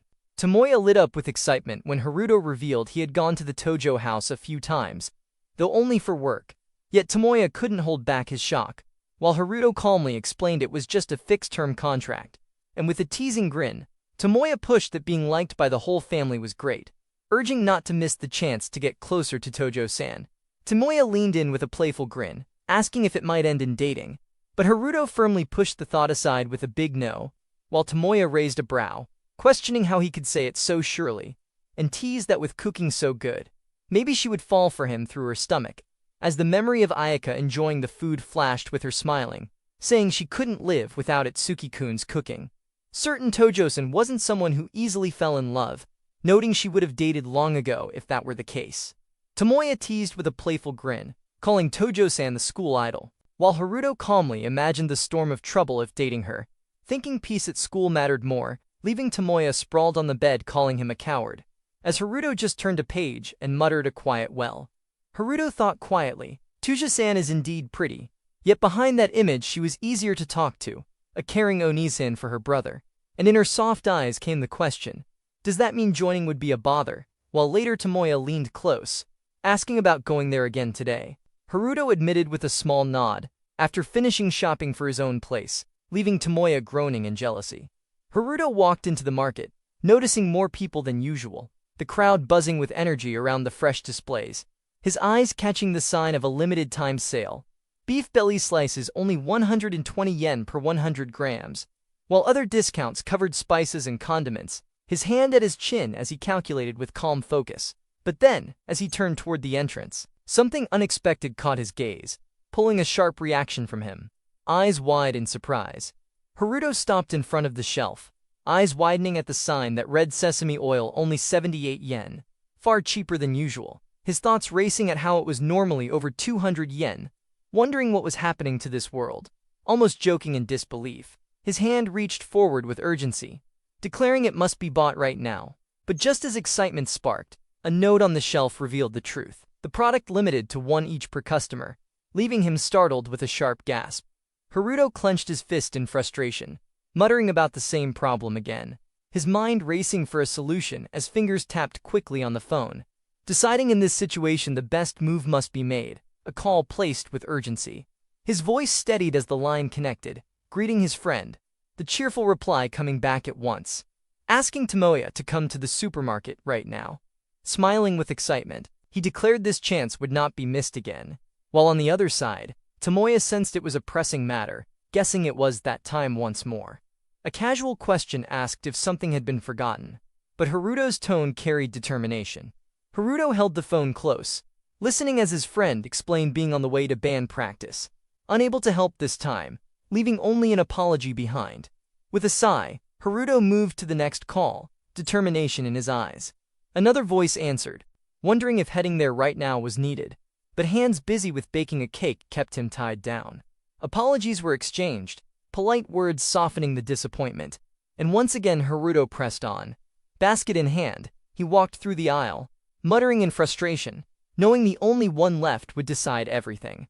Haruto pleaded with determination, offering a proper reward if only Shizuka would cooperate, his voice filled with urgency as he clutched the phone. Shizuka's calm reply suggested playful words about a kiss, then teased with something more, leaving Haruto flustered and questioning in disbelief. With a steady tone, Shizuka revealed the truth. Mom had asked for the lawn to be weeded, so help could not be given. Accepting the answer, Haruto apologized for bothering, wishing good luck instead, while Shizuku, seated with gloves and weeds in hand, ended the call with a light-hearted farewell. Haruto placed the sesame oil into the basket, sighing as he accepted the rule of taking only one. With a calm step, he decided to buy some miso, and then head home. Just as he walked further into the aisle, a voice suddenly called out his name, making him turn with a look of quiet surprise. Ayaka stepped into the store with a calm look, recalling that Mama requested wasabi. Her gaze lingered in silence, thoughtful and steady, before she admitted to herself that lately, she had been here quite often. The busy aisles and rows of fruits reflected in her eyes as she moved forward, carrying that quiet realization with her. Ayaka walked through the store with a soft smile, thinking today too, after this, meeting at Suki-kun would be possible, her heart beating faster at the thought. Her eyes sparkled with excitement until a sudden sight made her gasp, finding him already there, standing and talking. She caught herself, reminding that it was not good, whispering she shouldn't fall in love just yet. Taking a deep breath, she tried to focus again, murmuring wasabi under her breath as she moved along, though her gaze still carried that lingering glow. Ayaka turned a corner and froze, eyes wide as Haruto appeared just a few steps away, carrying his basket. She quickly slipped behind a shelf, trying to hide, heart racing as she whispered no way under her breath. Haruto walked calmly, unaware, his expression soft as Ayaka peeked out, covering her mouth in disbelief, whispering his name with trembling excitement. Ayaka's heart raced as her eyes followed Haruto, her thoughts tangled in hesitation, wondering if it would be better to start talking to him. His figure ahead made her whisper in doubt, still not mentally prepared, yet it truly was him. She gripped her chest nervously, afraid he might think, "What is this jerk acting like we're close?" if words slipped out too casually. Still, the thought of avoiding him felt unnatural, because when people accidentally meet, they should at least greet each other. Even so, with cheeks slightly flushed and eyes uncertain, she stood frozen, caught between courage and fear. Haruto walked through the aisle with a serious face, carrying out a simple shopping duty. Yet that look made unseen sides of him quietly shine. Ayaka watched from behind the shelves, feeling happy just by noticing that side, her lips forming a small smile. But as she looked closer, his expression shifted, his shoulders lowering ever so slightly, and he seemed sad. She froze for a moment, her chest tightening with curiosity, her gaze soft and full of wonder, as the thought slipped in what happened. Haruto walked ahead with steady steps, his back showing a quiet weight, while Ayaka's gaze followed, worry blooming in her chest with the thought, maybe he's in trouble. Her eyes softened as a small sigh escaped, her hand gently holding onto her dress. With careful steps she moved forward, sandals tapping lightly against the floor, her heart caught between hesitation and the pull to understand what lingered behind his serious look. Ayaka called out softly, her voice trembling as she said it, "Suki-kun," her hand clutching her bag while her heart raced. Haruto turned with surprise, eyes wide as the sudden sound made him freeze, the air shifting around him in a quiet swoosh. Then a warm smile broke the tension, another voice greeting brightly Tija-san, with an easy laugh that filled the space. Her face turned red, eyes spinning in disbelief as the words goddess reached her, while she stood glowing in white, hand resting softly on her chest, crowned like a vision. In that instant, the air shifted, a miracle unfolding at a supermarket, leaving hearts racing and the moment shining brighter than ever. The story continues as Haruto unexpectedly ran into Ayaka while shopping at the supermarket. Haruto happily called out to Ayaka and felt as though a goddess had appeared before him. Ayaka froze in complete surprise after suddenly meeting Haruto at the supermarket. A shocked sound escaped before any other words could follow. Ayaka covered her mouth in embarrassment because a strange sound had slipped out before she could stop it. Ayaka became lost in her own thoughts after hearing Haruto call her a goddess. Ayaka wondered if Haruto truly saw her that way. Ayaka could not understand what those words really meant. Ayaka quietly questioned whether a goddess was really the image Haruto had of her. Ayaka turns toward him and answers softly. Haruto tells her that there is something he wants to ask. Ayaka listens carefully as she stands still between the shelves. Ayaka stays quiet and waits for what he will say next. Ayaka stands there thinking about his serious tone and wonders what he is about to ask. A small surprised reaction slips out as she tries to stay calm while looking at him. She quietly, asking to wait a minute. She pauses and thinks that maybe it is something unexpected as her attention stays fixed on him. Ayaka suddenly realizes what this moment could mean and reacts in shock as the thought of a love confession comes to mind while she remains frozen in place. She continues thinking that this is happening so soon after they have just met in a place like this, and wonders if it is too out of the blue as the situation feels hard to understand. Haruto stands with a fixed gaze, and as her thoughts settle into certainty that this must be the case because Haruto is looking at her with such a serious expression, and there can be no other meaning behind it. Haruto stands with a fixed gaze and calls out Ayaka. Ayaka stands quietly as her thoughts move quickly, and she believes that the right way is to begin as friends, and she becomes certain that if a confession comes then rejection must happen at once, and she convinces herself that he is staring with strong seriousness toward her. Ayaka tightens her hand into a firm grip as resolve builds inside her, and she steels herself with the determination to stay brave and reject what she believes is coming. Haruto raises his voice and asks Ayaka to help buy sesame oil while holding the item, with a simple request directed toward her. Ayaka freezes for a moment as she misreads the situation and believes that a confession is about to happen. Ayaka responds with a bright yes as her voice comes quickly with excitement. She moves forward with a cheerful expression and declares that she looks forward to being with him. Haruto asks her if she really wants to help him. Ayaka lowers her head and gives an immediate response of yes, while accepting the request with quiet determination. With thoughts rushing through her mind as she realizes how she had just decided to reject him, but her actual response turned out completely different, and she calls herself a moron. She tries to understand the situation and wonders if helping to buy sesame oil means something like a first step of working together like a married couple, while her mind misreads the meaning, and she becomes more flustered. Ayaka stands frozen. The words forming in her mind suggest a sesame oil marriage proposal, and she questions if this could be his way of proposing as confusion and disbelief take over, while she keeps staring at the item in her hand. Haruto stands with a relaxed smile, expresses gratitude while explaining that the special sale allows only one bottle per person, and that he was in a difficult situation. His tone remains light and simple as he thanks her for helping, and accepts the assistance with ease. Ayaka stood quietly without a word. She noticed the sign that limited sesame oil to one bottle for each customer. She finally understood why another bottle could not be bought. Ayaka laughed at herself after realizing the misunderstanding. Ayaka understood that Haruto only wanted help buying sesame oil. Haruto watched her with quiet confusion because her reaction still made no sense to him. Ayaka held out the bottle and asked if buying it instead would solve the problem. Haruto quickly accepted and promised to pay later. He felt relieved because the special sale finally worked. Ayaka stood quietly while holding the bottle.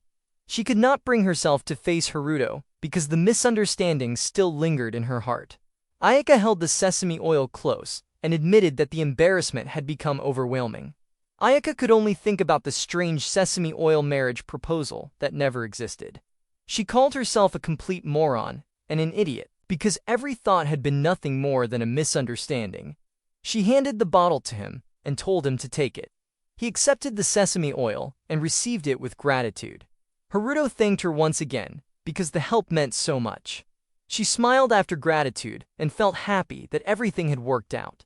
Haruto looked at the bottle with delight, because getting sesame oil for only 78 yen felt unbelievable. Haruto believed the god of sesame oil had blessed this year's sale with a wonderful reward. Ayaka covered her smile with one hand and laughed at Haruto's words. She wondered what kind of god the god of sesame oil could possibly be. She admitted that Haruto was surprisingly good at making jokes. Haruto laughed softly and apologized because the excitement had carried him away. He admitted that the special sale had made him far too excited. Ayaka quietly watched him. She found his honest smile strangely comforting. Haruto looked at Ayaka and wondered if she had only come to buy wasabi. He added that if Ayaka had told him later, then he would have come back and bought it for her.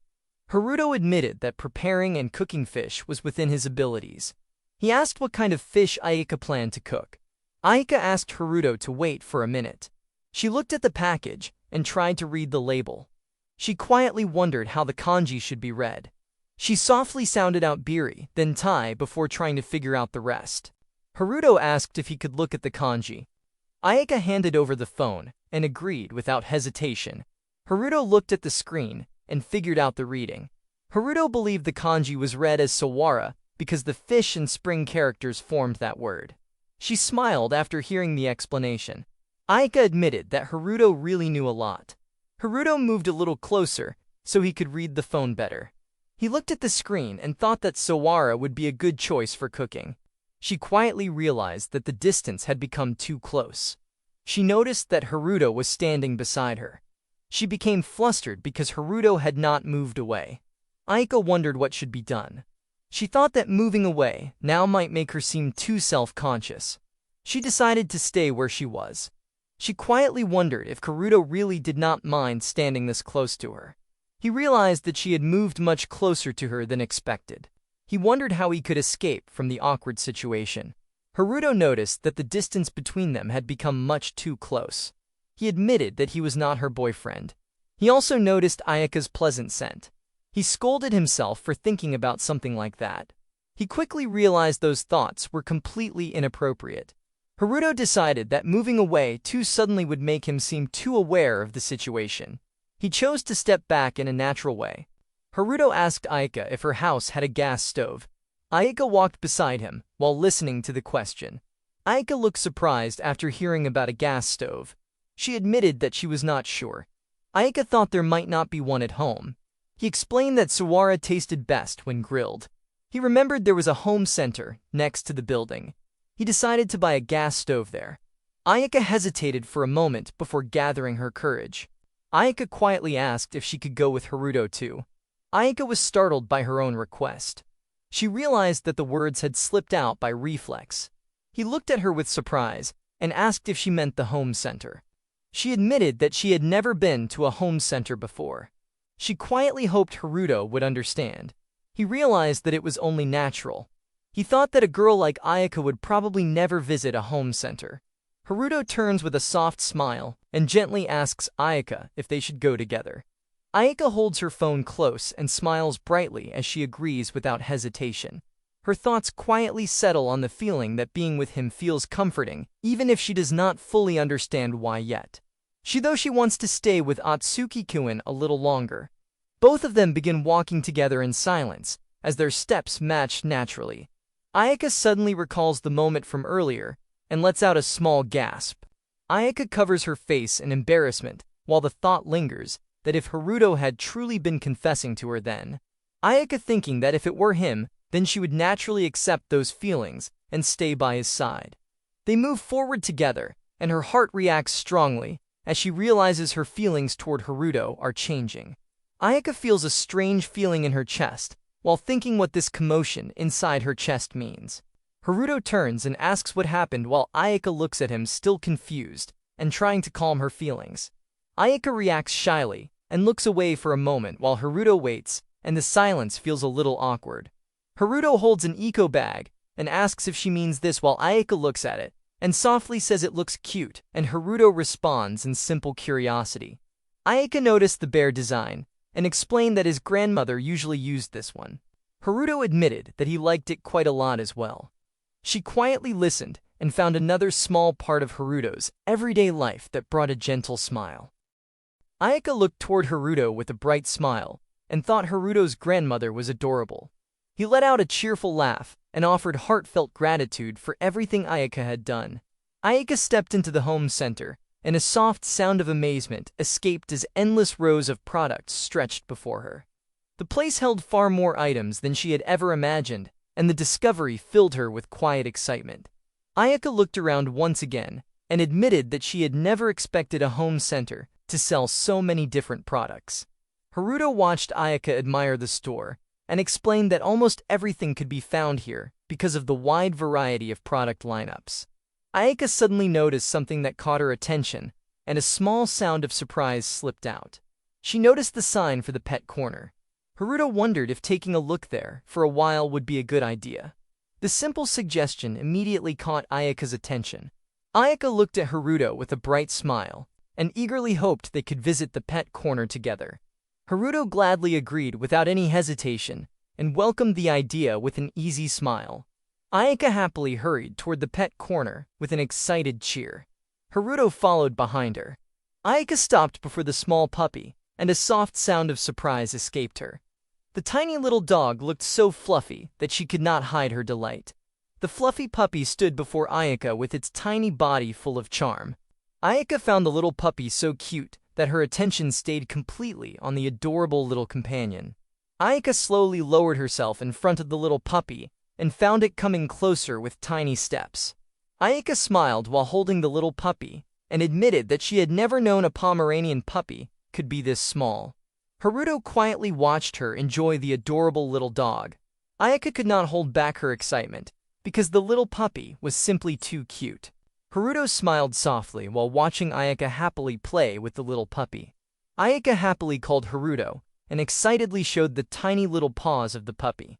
The adorable sight made her smile even more as she enjoyed every little movement. Haruto quietly watched Ayaka playing with the puppy and found her unbelievably cute. He could not help staring at her as the happy scene completely caught his attention. Haruto looked at Ayaka and noticed how much she loved dogs. The question came out naturally as he wondered if she really liked them that much. Ayaka happily admitted that very few people could dislike such cute little animals. Haruto smiled and thought that visiting a petting zoo with Ayaka sounded like a lot of fun. The simple thought slipped out so naturally that he did not notice how it could be understood. Ayaka happily admitted that she also wanted to visit a petting zoo someday. Haruto suddenly became speechless after realizing what those words sounded like. Haruto quickly realized that the words had only been meant as a casual comment. Instead, they had sounded like an invitation to a date at a petting zoo. Ayaka looked at Haruto with quiet confusion, and a small sound escaped her lips. She waited for his answer, while wondering why he had suddenly become so flustered. Haruto quickly tried to explain that it was not like that, and that the words had only come out by accident. Ayaka quickly agreed, and explained that the conversation was about the zoo because Ryota really loved places like that. Ayaka smiled brightly, and repeated that Ryota really loved it. Her cheerful answer helped ease the awkward mood and brought light-hearted warmth back between them. Ayaka admitted that her parents were always busy with work. Ayaka and Ryota had never really found the chance to visit the petting zoo together. Ayaka also confessed that going there with only Ryota would make her feel a little uneasy. Ayaka shyly added that if Haruto came along too, then Ryota would be very happy. Haruto finally understood and happily accepted the explanation. Haruto realized that Ryota really loved visiting the zoo, and the misunderstanding quietly disappeared. Ayaka nervously agreed and quickly admitted that was exactly what she meant. The hurried answer carried a quiet effort to make her thoughts clear. Ayaka smiled shyly and softly explained that was the reason.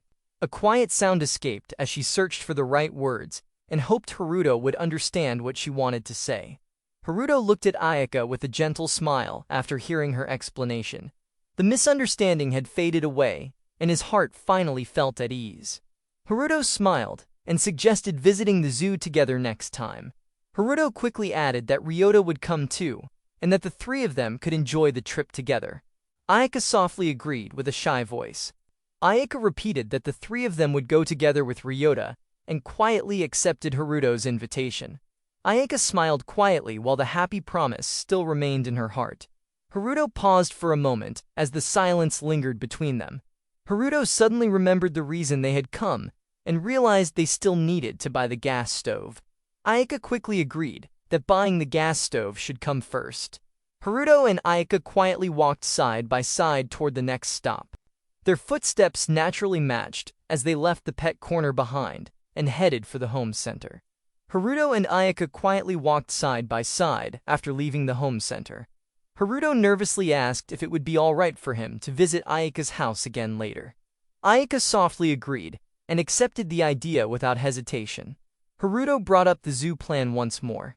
Ayaka looked at him with a gentle smile and quietly asked if the conversation was about that plan. Haruto suggested talking about the zoo later and deciding the schedule and everything else another time. She understood and happily agreed that they should do that then. Haruto smiled awkwardly and said goodbye for now while promising to see Ayaka again later. The simple farewell carried a quiet warmth that made him linger for a moment before leaving. She waved gently and returned the goodbye with a soft smile. She wished Haruto farewell and looked forward to the next time they would meet again. Haruto quietly walked away from the home center while carrying the shopping bag. Ayaka headed in the opposite direction, and the distance between them slowly grew. Haruto suddenly stopped and turned around. Something quietly drew his attention back toward Ayaka before he continued on his way. Haruto and Ayaka remained standing apart while their gazes naturally met once again. Ayaka had also stopped walking and quietly looked back at Haruto.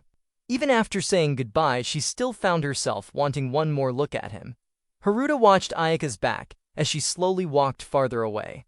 Haruto suddenly wondered if he had broken one of his own rules. Haruto quickly reminded himself that Ryota would be there too, so it could not really be a date. Haruto decided he must have misunderstood the situation and tried to calm his thoughts before walking on. Haruto suddenly remembered a question someone had once asked him. The thought returned with unexpected clarity as he recalled whether he would still do nothing even if Ayaka openly showed her feelings for him. He could no longer ignore that his own feelings were slowly becoming impossible to overlook. Haruto let out a quiet sigh and decided to stop thinking about it for now. Haruto turned his attention to cooking fish for today and walked home while trying to clear his mind. Later, Haruto arrived at the entrance and asked for pardon for the intrusion after returning from the supermarket outing with Ayaka. Iki welcomed Haruto with a bright smile and let him know he was welcome. Ryuta suddenly rushed over while calling for Haruto to come quickly because the fish were looking great. He almost lost his balance and reacted with a quiet whoops. Haruto hurried toward Ryuta after hearing the urgent call. Ryuta excitedly urged Haruto to come quickly because the fish were looking great. Shuichi welcomed him with a bright smile. Shuichi felt happy that Haruto had finally arrived and warmly greeted Haruto. Haruto shared that Ayaka had already told him Haruto had gone fishing. Shuichi admitted that he had indeed gone fishing. He happily showed Haruto what he had received. Haruto looked into the cooler and admired the fish with quiet amazement. The fresh catch rested inside as everyone gathered around with growing excitement. Haruto admired the catch and felt that every fish was a great catch. Ryuta stayed beside him and listened with excitement. Shuichi agreed with Haruto and explained that one of his business partners loved boat fishing. He shared that they sometimes went fishing together on a boat. He recalled that a yellowtail had struck the bait with great force. He pulled as hard as possible and believed the line had caught on the bottom near the bridge. He soon realized that the catch had turned out to be something far better. Ikkyu called Shuichi with a gentle smile and reminded him that the fish would lose their freshness if the conversation continued for too long. Shuichi accepted her reminder without complaint. Haruto felt that the fish deserved proper cooking. He asked what the best way was to prepare each of them. Shuichi paused and thought about the question. He quietly considered the best way to cook each fish before giving an answer. Ayaka noticed Haruto and softly called his name. A quiet sound escaped her lips as she stood by the doorway and looked toward him. Haruto turned toward Ayaka and answered with quiet silence. The brief pause lingered between them as neither found the next words. Ayaka hesitated before welcoming Haruto into the house. Haruto politely excused the interruption while Ayaka shyly welcomed him inside. Iku smiled at Ayaka and asked what had happened between her and Haruto. Haruto quietly lowered his head while Ayaka searched for an answer. Haruto answered that nothing had happened. Ayaka also admitted that nothing special had happened. Iku smiled with quiet amusement and told Haruto that Ayaka was about to prepare a meal full of love for everyone. Iku asked what Haruto wanted to eat while Ayaka could only respond with quiet surprise. Iku looked toward Haruto and called his name with playful warmth. Haruto agreed with a smile and promised that he would happily put his whole heart into the cooking. Ayaka heard those words and suddenly believed Haruto would put his whole heart into cooking only for her. The thought left Ayaka frozen in surprise. Haruto quickly explained that his effort was not only for Ayaka, but for everyone. Ayaka gently told Iku to stop teasing Haruto, while Iku warmly praised Haruto and found him truly charming. Ayaka gently told Iku to stop teasing Haruto, while Iku warmly praised Haruto and found him truly charming.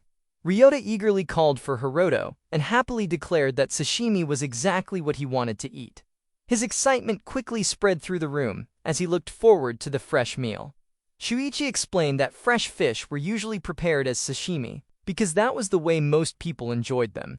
Haruto agreed with the idea and suggested serving them as 3 different styles of sashimi. Haruto suggested grilling one of the fish and making a rich broth from the yellowtail marrow. Iku felt that the idea sounded wonderful and gladly encouraged him to prepare it. Haruto understood the plan without hesitation and decided to begin preparing and cooking the meal for everyone. Haruto carefully drew the knife across the fish and cleanly sliced through it.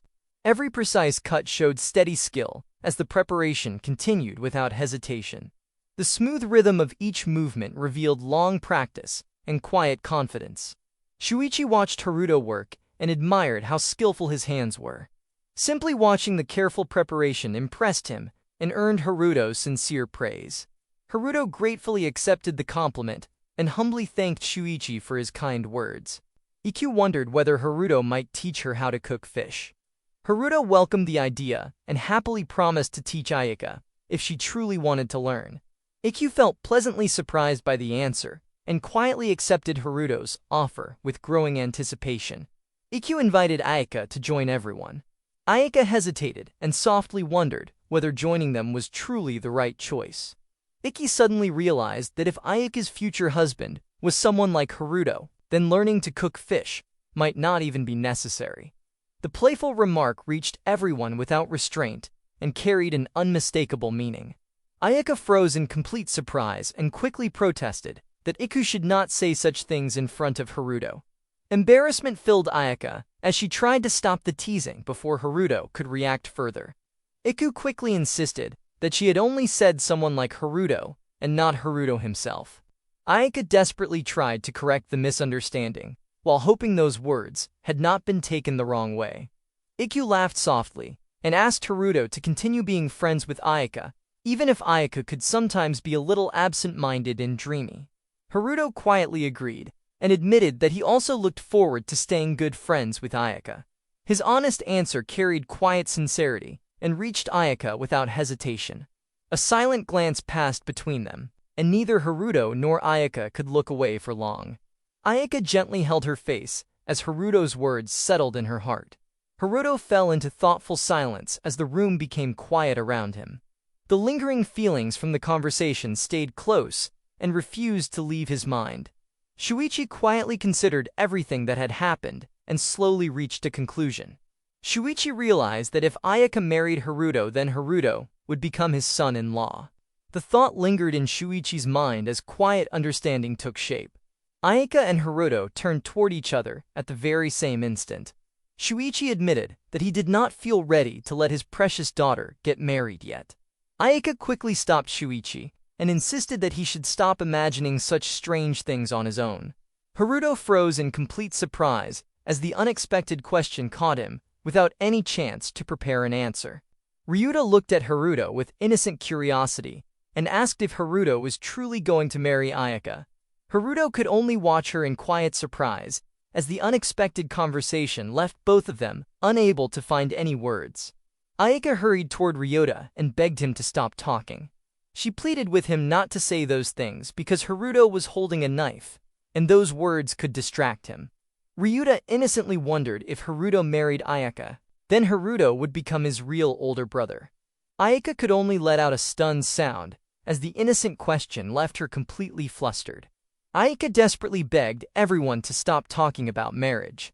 Shuichi smiled, and Ayaka reminded everyone that they were still only high school students. Haruto quietly listened.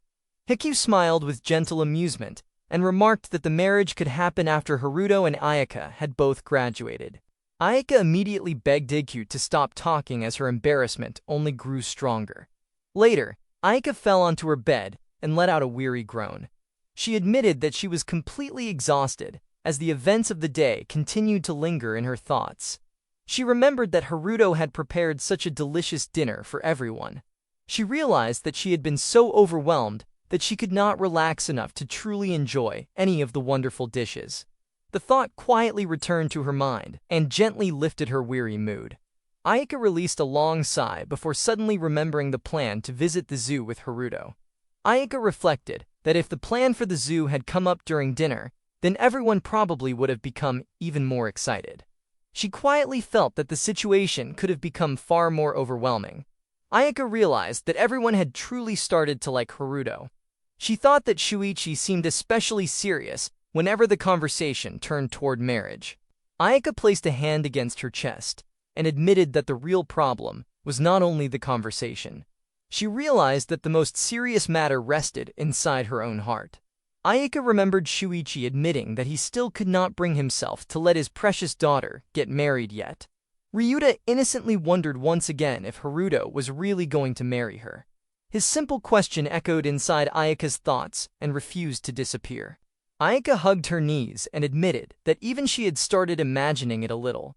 The thought stayed close to her heart and filled the quiet night with feelings she could no longer ignore. Ayaka lay across her bed and remembered the senior who had once tried to propose to her. She had believed that getting engaged while still in high school was a completely ridiculous idea. Ayaka buried her face against the bed and stayed speechless. Ayaka stared at the phone resting beside her and remained completely silent. Her hands slowly reached toward it. Ayaka reached for the phone after a brief pause and accepted the incoming call. Saki greeted her with a cheerful hello, then gently asked what had happened. Ayaka quietly admitted that something had been troubling her and hoped Saki would listen for a little while. Saki welcomed every word with warm concern, and soon wondered if those worries were about love. Ayaka could only hesitate before giving a quiet response. Ayaka rested on her bed while uncertainty filled her thoughts. Ayaka admitted that maybe those feelings were real, and remained silent as the weight of that answer settled inside her. Saki reacted with complete surprise after hearing Ayaka's answer. Saki stumbled with a painful thud and cried out before realizing that Ayaka had truly been serious.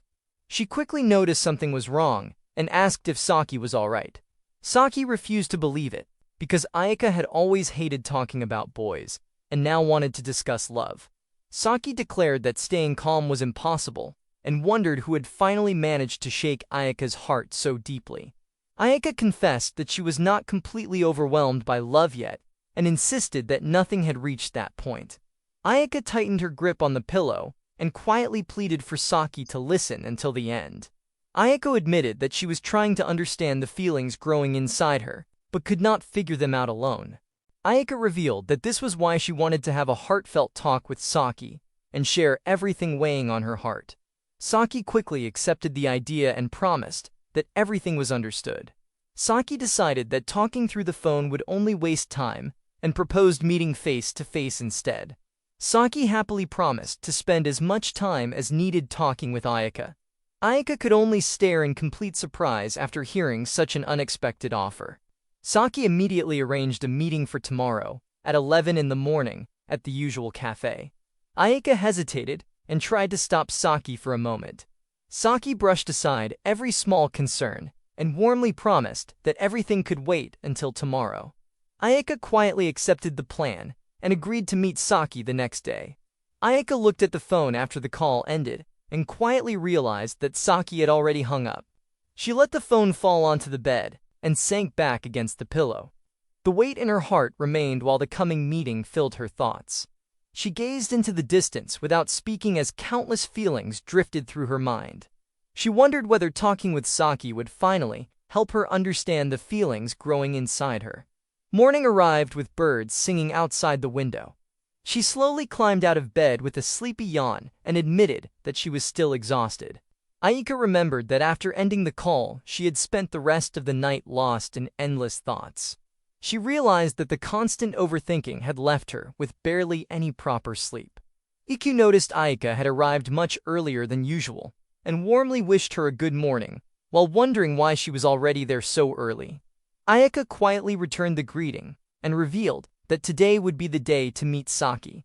Ikkyu smiled as she noticed Ayaka getting ready to leave and wondered if Ayaka was already heading out. Ikkyu then explained that leaving early was necessary because work at the office required an earlier start than usual today. Ikkyu then gently asked whether Ayaka wanted breakfast before leaving. Ayaka softly answered that breakfast would be nice. Ayaka looked over the breakfast spread, and quiet amazement escaped as every dish before her looked wonderfully prepared. Ayaka admired the meal with growing appreciation, and found that today's breakfast truly felt extraordinary. Every bite reminded her of a luxurious Japanese restaurant breakfast, and the delicious meal filled her with sincere admiration. Ikkyu remembered that Haruto had been told the night before about the early departure that morning. Because of that conversation, Ikkyu immediately prepared the breakfast before the day began. Ayaka listened with growing admiration as Ikkyu explained that the breakfast included taimeshi, Spanish mackerel prepared in Saikyo-yaki style with yellowtail soup, a clear soup made from red snapper broth. The impressive menu left Ayaka quietly amazed. Gratitude filled the table as the meal began with a heartfelt meal. Ayaka covered her lips with one hand as she admitted that everything tasted wonderfully delicious. The peaceful breakfast continued as both of them shared the meal across the table. Ikkyu watched Ayaka enjoy the meal and gently remarked that seeing Ayaka eat with such happiness brought great joy. Ayaka looked toward Ikkyu without a reply, while quietly waiting for what would come next. Ikkyu softly called Ayaka's name, as if something had come to mind. Ikkyu reflected that youth lasted only for a brief part of life, and passed before anyone truly realized it. Ikkyu continued that this period of life was filled with happiness, struggles, troubles, and joy. Even so, it remained one of the most important stages anyone could experience. Ikkyu gently encouraged Ayaka to treasure every moment that could still be lived now. Ikkyu believed those precious days would someday become the greatest treasure in Ayaka's life. Ayaka quietly protested that treating the situation that way felt unfair to her. Ikkyu let out a soft laugh because a mother could easily see through her daughter's heart and every little thought. In the meeting place, Ayaka quietly waited inside the cafe while watching the time pass, and every passing minute made Saki's arrival feel farther away. Saki quickly reminded Ayaka that the story had truly been told before. Ayaka then remembered speaking about a boy who seemed to share a natural chemistry with her. Saki softly wondered if the chemistry Ayaka mentioned could truly belong to Itsuki. The quiet question carried growing curiosity as Saki searched for the answer. She quietly admitted that perhaps the person was Haruto. Ayaka gently confirmed that it was true. Saki suddenly lost all composure as disbelief rushed through every thought. Saki could only wonder how such a thing could happen, and repeated the question again with complete surprise. Ayaka quietly admitted that the truth was actually far more complicated than it first appeared. Saki laughed with delight as the story reached another unexpected turn. Saki felt the entire story was incredible, and even wondered if destiny had brought everything together.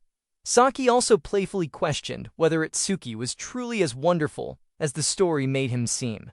Ayaka reminded Saki about the request from yesterday, and revealed a sincere wish to spend more time talking together.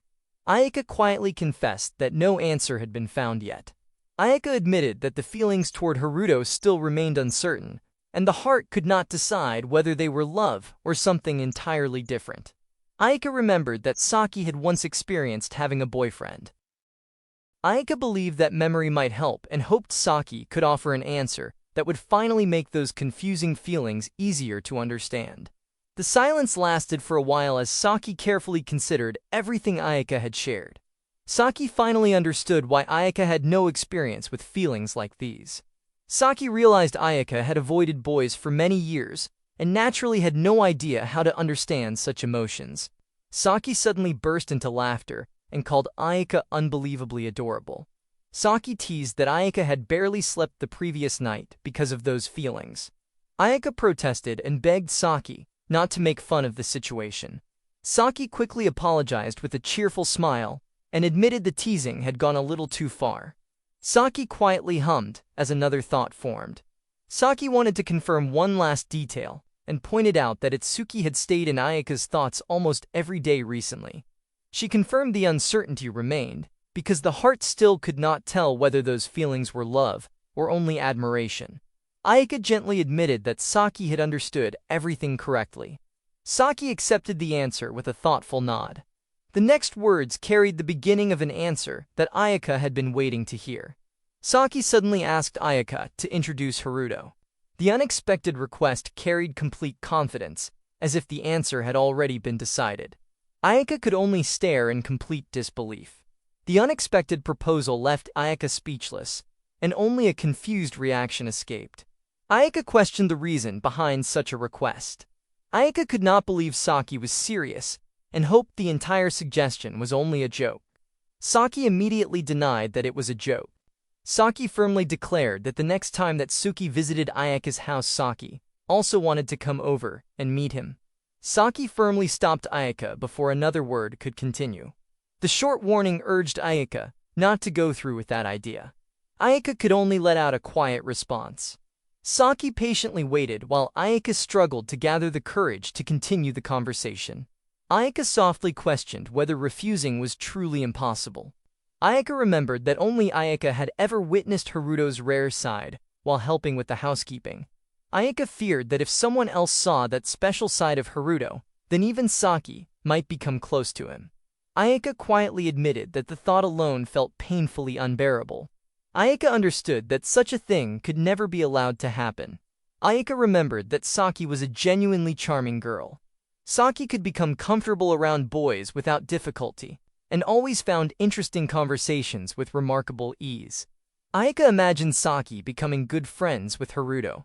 Ayaka suddenly froze as the thought struck deeply. Ayaka felt her thoughts whisper that everything precious might be stolen. Surprise rushed through her mind while a soft breath escaped with a startled sound. Her body reacted at once as a swift movement followed and left her unable to understand what had just happened. Saki wondered whether Ayaka was truly worried that Haruto's attention might be stolen away. Ayaka could only respond that maybe that was true. Saki asked why Ayaka would feel that way if those feelings truly existed. Ayaka quietly questioned why such emotions had taken root inside her heart. Saki gently explained that if Haruto became close with Saki, then Ayaka would lose the chance to witness his rare side, because someone else would share that place instead. Ayaka slowly realized that losing sight of Haruto's rare side to someone else was something she truly hated. Ayaka questioned why those feelings existed. Ayaka wondered if that meant Haruto was someone she wanted to keep only for herself. The question remained without an answer as her heart searched for the truth. Haruto's gentle smile quietly appeared within Ayaka's thoughts. Ayaka finally understood. The truth slowly unfolded before her, and Ayaka realized what those feelings truly meant. Saki gently asked whether Ayaka was truly in love with Haruto. Ayaka quietly wondered if those feelings really meant love. Saki believed that was almost certainly the answer. Saki noticed that Ayaka still looked unconvinced. Ayaka admitted that she still could not understand those feelings no matter how much she thought about them. Ayaka lowered her gaze and accepted that she still did not understand her own heart. Those uncertain feelings remained inside her as she searched for an answer. Ayaka desperately questioned which part of Haruto had captured her heart. She also wondered when those feelings had begun because the answer refused to appear. She remembered that her first close encounter with Haruto had only happened at the beginning of summer break. Ayaka could not understand how such deep feelings had grown in such a short time. Ayaka recalled how many romance manga made the moment of falling in love completely obvious. Those stories often devoted an entire double page to that single scene and made every feeling impossible to miss. Saki gently explained that romance in real life was different from romance in manga or novels, even if those stories still carried some truth. Ayaka wondered if people never truly realized the exact moment they fell in love. Saki assured her that love rarely worked in such a simple way. Saki explained that before anyone noticed, their heart had already chosen someone. That person quietly remained in every thought and naturally became the one who filled every moment of the day. Ayako admitted that even if those feelings were real, she still could not understand what had started them. Saki quietly focused on one word and repeated that the trigger was what troubled Ayako. Ayako believed the trigger should have been obvious. Saki smiled softly because the answer was already waiting to be revealed. Saki prepared to explain the reason. Ayaka could only watch with quiet surprise as she waited for the answer that might finally untangle her heart. The moment Ayaka requested a housekeeping service, a male classmate with hidden talents appeared only for her. That encounter had become the true trigger that quietly changed her heart. Saki revealed that the true beginning had been almost like a dream. Ayaka held a hand against her chest, while the countless memories with Haruto gathered one after another. Ayaka accepted that every memory after that moment continued to follow naturally, and Ayaka finally understood that those moments were the rest of the answer. Ayaka finally accepted everything and quietly admitted that the answer was yes.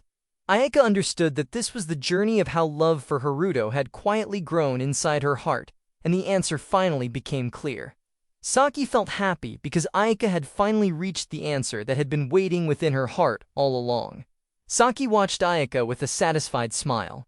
Saki realized Ayaka had finally understood everything, and Ayaka had finally recognized the feelings within her heart. Ayaka's first love had now truly begun. Ayaka held the drink in her hands while the next words slowly formed within her heart. Ayaka could only think about a confession. Ayaka quietly accepted that the truth had become clear. Ayaka had truly fallen in love with Haruto, and the next step naturally came into her mind. Saki noticed Ayaka softly murmured in surprise while watching the change in her expression. Ayaka suddenly panicked as the thought of confessing to Haruto filled her mind. Ayaka wondered if a confession to Haruto should really happen. Saki gently told Ayaka there was no need to rush. Ayaka wondered if a confession should really wait and quietly accepted Saki's advice. Saki explained that a confession was the final level. Saki believed many steps had to be completed before reaching that destination, and Ayaka quietly accepted that there were still many levels ahead. Saki looked at Ayaka with confidence and explained that the first level was becoming much closer to Haruto. Ayaka quietly listened while the new goal settled firmly inside her heart. Saki revealed that the next step was asking Haruto out on a date. Ayaka froze as the idea of a date with Haruto suddenly filled her mind. Ayaka remembered that Haruto had already invited Ayaka to visit the zoo together.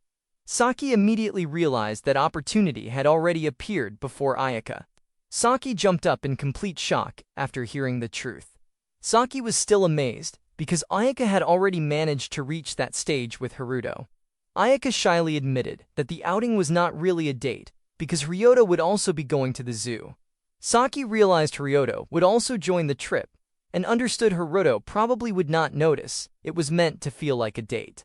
Saki asked whether the date had already been arranged, and Ayako admitted that had not happened yet because the details would be discussed later. Saki accepted that answer and decided that moment could become the perfect excuse. Saki smiled with confidence and offered Ayaka a secret romantic weapon as a gift from a best friend. Ayaka became curious after hearing about the mysterious romantic weapon. Saki happily revealed that the secret romantic weapon was a set of discounted cinema tickets. Saki believed Ayaka could use those tickets to invite Haruto on a date. Ayaka looked at the tickets with surprise after realizing they were discounted cinema tickets. Ayaka had not expected that answer at all. Saki explained that when Ayaka and Haruto talked about the zoo trip, Ayaka could casually invite Haruto to watch a movie first, and they could also discuss the zoo plan there. Saki believed that would become the perfect excuse, while Ayaka worried that inviting Haruto so directly felt like setting the bar too high, and Ayaka still lacked the courage for that step. Saki firmly reminded Ayaka that love was a race. Saki warned Ayaka that remaining at the starting line forever. Saki believed Ayaka had to keep running until reaching the finish, and those words slowly strengthened Ayaka's resolve. Ayaka accepted every word and quietly answered with agreement. Ayaka reached for the cinema tickets and decided to accept the chance that Saki had prepared for Haruto and Ayaka. Ayaka decided that Haruto would be invited on a date, and Saki answered with cheerful support by wishing Ayaka good luck. Saki shifted the conversation with an easy smile and wanted to hear more about the supermarket scene. Ayaka gathered the memories once again as the story continued from that moment. Ayaka admitted that Haruto was still someone who remained difficult to understand. Ayaka wondered why those feelings had grown toward Haruto despite knowing so little about him. Saki remained deep in thought as that possibility continued to linger in the conversation. Saki quietly considered the situation before wondering whether Ayaka loved Haruto because so little was known about him. Ayaka could only react with surprise at that unexpected thought. Saki explained that Ayaka had never truly gotten to know Haruto. Saki believed that once Ayaka learned more about Haruto, those feelings would only grow stronger, because every new thing discovered about Haruto would make Ayaka like him even more. Saki smiled at Ayaka before explaining that love was often just like that. Ayaka accepted that the more Haruto became known, the more those feelings would continue to grow. Ayaka quietly reflected on Saki's words as the answer slowly settled in the heart. Ayaka continued walking beneath the open sky while the feelings for Haruto quietly filled every step. Ayaka placed a hand over the heart as a gentle smile appeared. Ayaka realized that falling in love with Haruto felt far more wonderful than ever imagined. Meanwhile, Haruto practiced at the dojo while a dull ache spread through the shoulders. Every movement felt heavier than usual as the training continued. Kazu noticed Haruto moving with discomfort and wondered what was wrong. Kazu suspected that Haruto's shoulders had become stiff, while Haruto explained that 3 large fish had been handled and cooked during the previous day's job. Kazu shifted the conversation toward Haruto's part-time job and wondered whether Haruto worked at a fish shop or somewhere similar. Haruto denied that idea and explained that housekeeping services had become the part-time job. Shizuka quietly appeared behind Haruto and declared that Haruto would be hired for life. Shizuka wanted Haruto to keep handling every housekeeping task forever. Haruto suddenly realized that Shizuku had quietly approached without notice and reacted in surprise. Shizuku explained that anyone unable to sense that presence would never reach the highest level of karate. Haruto admitted that the shoulders had become a little stiff after the recent work. Shizuku immediately decided to help by offering a shoulder massage for Haruto. Shizuka confidently raised both hands and declared that those fingertips had mastered the art of massage. Shizuka claimed that once the massage began, Haruto would never want to live without Shizuka's presence again, while Haruto could only find that promise strangely frightening. Shizuka decided they should sit first before anything else. Shizuka let the words flow with repeated hesitation before settling on sitting down for now. Shizuka placed both hands on Haruto's shoulders and wondered how it felt. Shizuka wanted to know whether the massage already felt good. Shizuka quietly observed Haruto and wondered whether Haruto had started feeling unable to live without Shizuka's presence anymore. Haruto admitted it seemed that way. Haruto even believed life would no longer feel complete without Shizuku anymore. Shizuka quietly accepted Haruto's answer and remained silent while keeping that response in mind. Shizuka suddenly grabbed Haruto without warning. Shizuka quickly celebrated the successful move after catching Haruto. Shizuku immediately started tickling Haruto without stopping.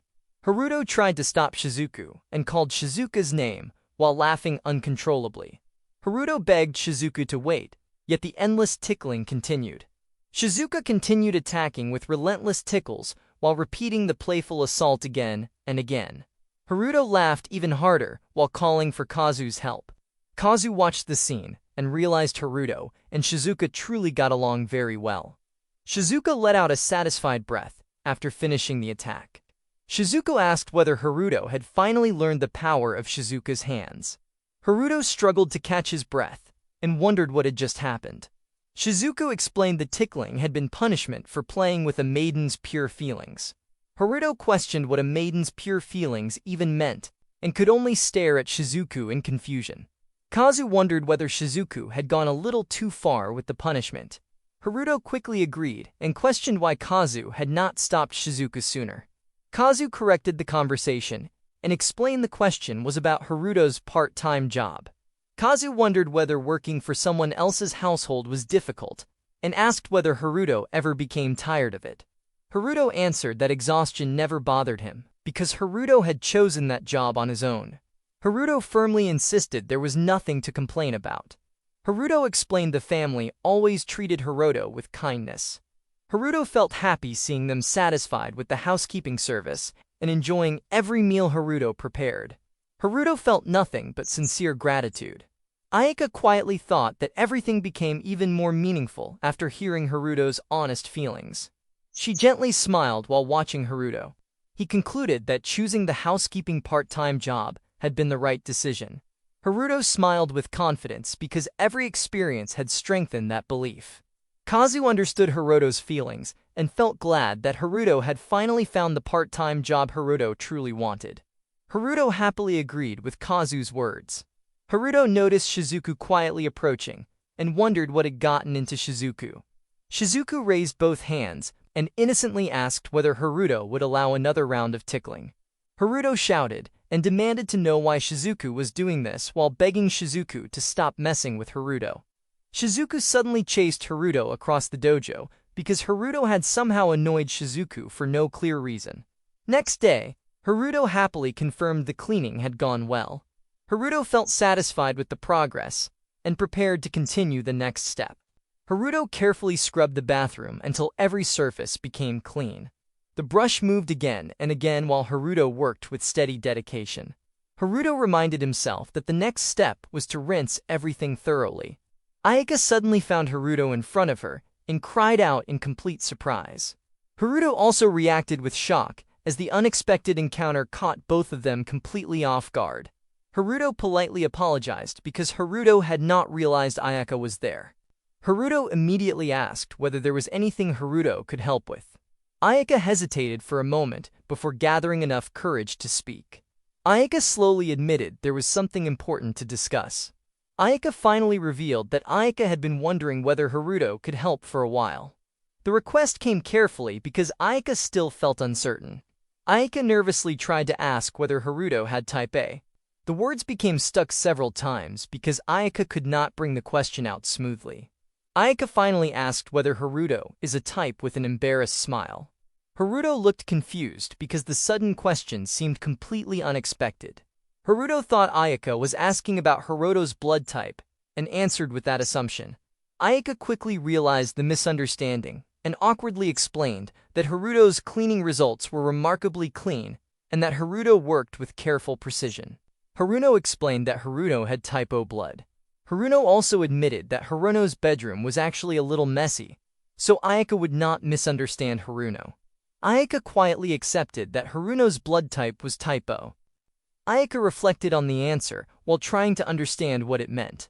Haruto asked about Ayaka's own blood type and revealed that Ayaka had type B blood. Haruto finally understood the real reason behind the question and admitted the conversation had unfolded in a completely unexpected way. Haruto admitted that Haruto had always believed Ayaka had type AB blood. Haruto explained that Ayaka rarely mingled with other people and always seemed mysterious. Haruto believed Ayaka had always been like a flower beyond Haruto's reach. Ayaka quietly understood how Haruto had formed that impression. Haruto looked at Ayaka with a gentler expression while preparing an honest answer. Ayaka softly asked whether Haruto still thought of Ayaka that way. Haruto fell silent for a moment before admitting that he felt a little differently now. He explained that they had become much closer than before. He continued by admitting that he had realized Ayaka was simply a normal girl in the best possible sense. Ayaka immediately moved closer to Haruto with a bright smile.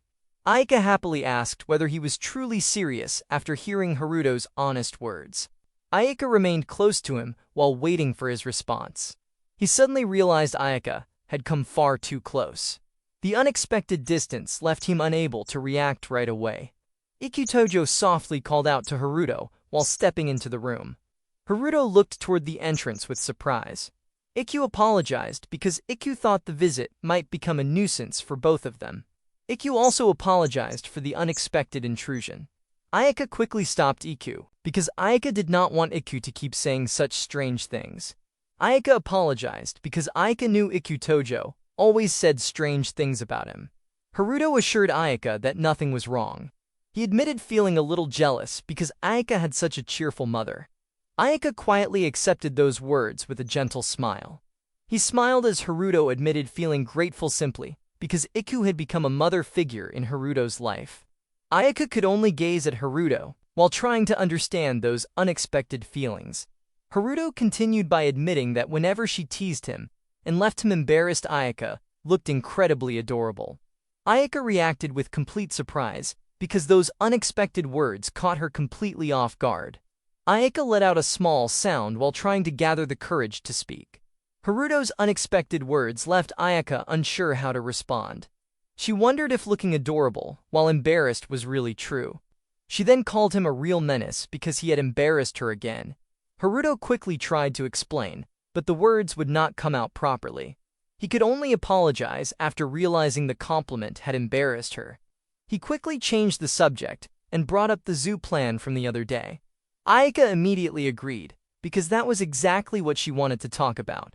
Ayaka hesitated before asking whether he was free tomorrow. Haruto looked surprised and repeated tomorrow, because the unexpected invitation caught his off guard. Ayaka hesitated before finally speaking. She slowly suggested meeting tomorrow to talk about the zoo plan. Ayaka suggested meeting tomorrow because it would be bad if Ayaka's mother overheard their conversation. She wanted to meet somewhere else first, so they could talk about the zoo plan. After gathering enough courage, Ayaka quietly wondered whether they could also watch a movie together. Ayaka explained that one of Ayaka's friends happened to receive movie tickets. Ayaka then used that chance to ask whether Haruto would like to watch a movie together. Ayaka quietly waited for Haruto's answer and wondered what Haruto thought about the invitation. Haruto repeated the words about watching a movie because the invitation came so suddenly. Ayaka quickly told Haruto that Haruto could forget the invitation for now.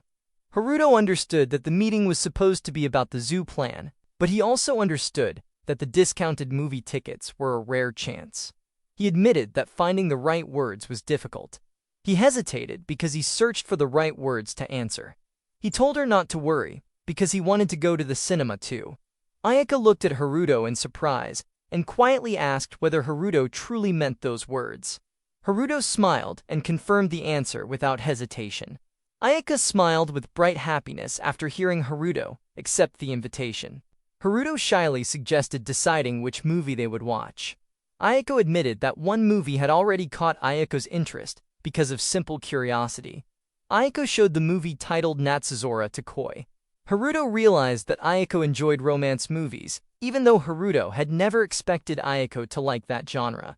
Haruto smiled and agreed that they should watch Natsuzora to Koi together because the movie had become popular lately. Ayaka quietly accepted the choice and held the phone while looking pleased with the decision. Ayaka asked whether Haruto was truly fine with that movie. He confirmed the choice and admitted that he looked forward to tomorrow. Ayaka happily agreed and admitted that she also looked forward to tomorrow. Ayaka softly called he and suggested exchanging contact information while holding the phone with quiet anticipation. Haruto realized that Ayaka was right. Ayaka asked Haruto to scan the contact code, and Haruto quickly agreed. Ayaka held the phone while Haruto scanned the contact code. Their contact information was exchanged, and the first messages welcomed each other with quiet happiness. He looked at the new message from Ayaka and smiled after reading the simple greeting that welcomed him with quiet warmth. He realized that talking about the zoo plan would be much easier through chat now. He also realized that Ayaka was actually a clumsy girl. He left the doorway while holding the phone. He felt excitement filling the heart, although he wondered whether that feeling came from another reason. Next day, in quiet morning, Haruto stood before the mirror and got ready to leave the house as a new day quietly began. His grandmother noticed Haruto getting ready and wondered whether he was going somewhere today. He admitted that he was going to watch a movie. Grandmother smiled and found that unusual because he asked, "Is he going with Tomoya?" Haruto explained that the companion was someone from the same class.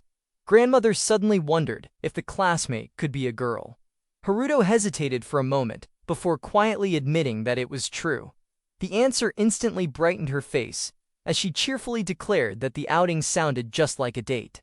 The The word date struck Haruto like a bolt from the blue. His mind went completely blank as shock spread across his face. Haruto quickly shook his head and firmly denied that it was a date. Haruto explained that the meeting was only to talk about something important while they were at the movie. Nothing more than that. His grandmother softly called Haruto's name once again. Haruto could only give a hesitant reply. Grandmother asked him to listen carefully. Going out alone with a girl was already a date in her eyes, no matter how Haruto tried to see it. His grandmother reminded Haruto that even if Ayaka did not see the outing as a date, Haruto should still treat it like one and escort her with everything he had. His grandmother continued by reminding Haruto that proper manners were what made a true gentleman. Every action should show respect and sincerity. He quietly repeated the word manners. The advice stayed in his mind as he began thinking about how the day should truly unfold. Haruto quietly accepted his grandmother's advice and answered with a simple yes. He let her know that he understood everything she had told him. Haruto promised that he would not be rude to Ayaka. He also admitted that he was heading out for a date, even though the words still felt unfamiliar. Grandmother smiled with satisfaction and wished Haruto good luck. As Haruto stepped outside, he quietly repeated his grandmother's advice about how a gentleman should conduct himself. He took a breath and prepared to do his best throughout the day. As Haruto walked through the busy station, he remembered his grandmother's advice. He believed Ayaka probably did not see their outing as a date, because her way of thinking was likely different from his grandmother's. Even so, Haruto felt that escorting Ayaka as a gentleman was only natural. He quietly wondered if following that belief was really the right thing to do. Haruto remembered that he had also searched for a few cafes they could visit after the movie. The plan already felt complete in his mind. Even so, Haruto noticed how hot the weather was even though it was not noon yet. He quietly looked around while waiting for the time to pass. Haruto checked the time and realized there were still 20 minutes before meeting Ayaka. The conversation on the screen reminded Haruto of every plan they had made together. The movie schedule matched perfectly. Ayaka had been happy because it was a movie she wanted to watch. They agreed to meet at 10 in the morning at the plaza in front of the station. Ayako admitted that excitement kept her from sleeping. Haruto found that completely normal because the same excitement stayed with him too. Haruto wondered if she had already arrived. A quiet thought crossed his mind as he looked around the station. Haruto looked across the busy plaza as the crowd continued moving around him. A figure suddenly caught his attention. Several people wondered if she was someone famous. Others admired how cute and beautiful she looked. Some guessed she might be a model or an idol. Haruto wondered if a photo shoot was happening. Someone even guessed she already had a boyfriend and wanted to walk over to meet her. Haruto walked through the crowd and politely excused himself before approaching her. He froze for a brief moment as the unexpected attention around Ayaka sank in. Haruto finally spotted Ayaka among the crowd. Ayaka stood quietly as she waited for him and looked just as beautiful as Haruto remembered. Haruto already knew that Ayaka was cute. Even so, he never expected her appearance to draw this much attention from everyone around her. Haruto looked at Ayaka once again and quietly admitted that she looked exactly as expected. Ayaka stood waiting for him with both hands held together as her gentle presence naturally drew his attention. Before Haruto could walk over, someone suddenly called out to him and caught his attention. Haruto turned toward the unexpected voice as surprise crossed his face. He immediately greeted Ayaka with a cheerful wave and called out her name.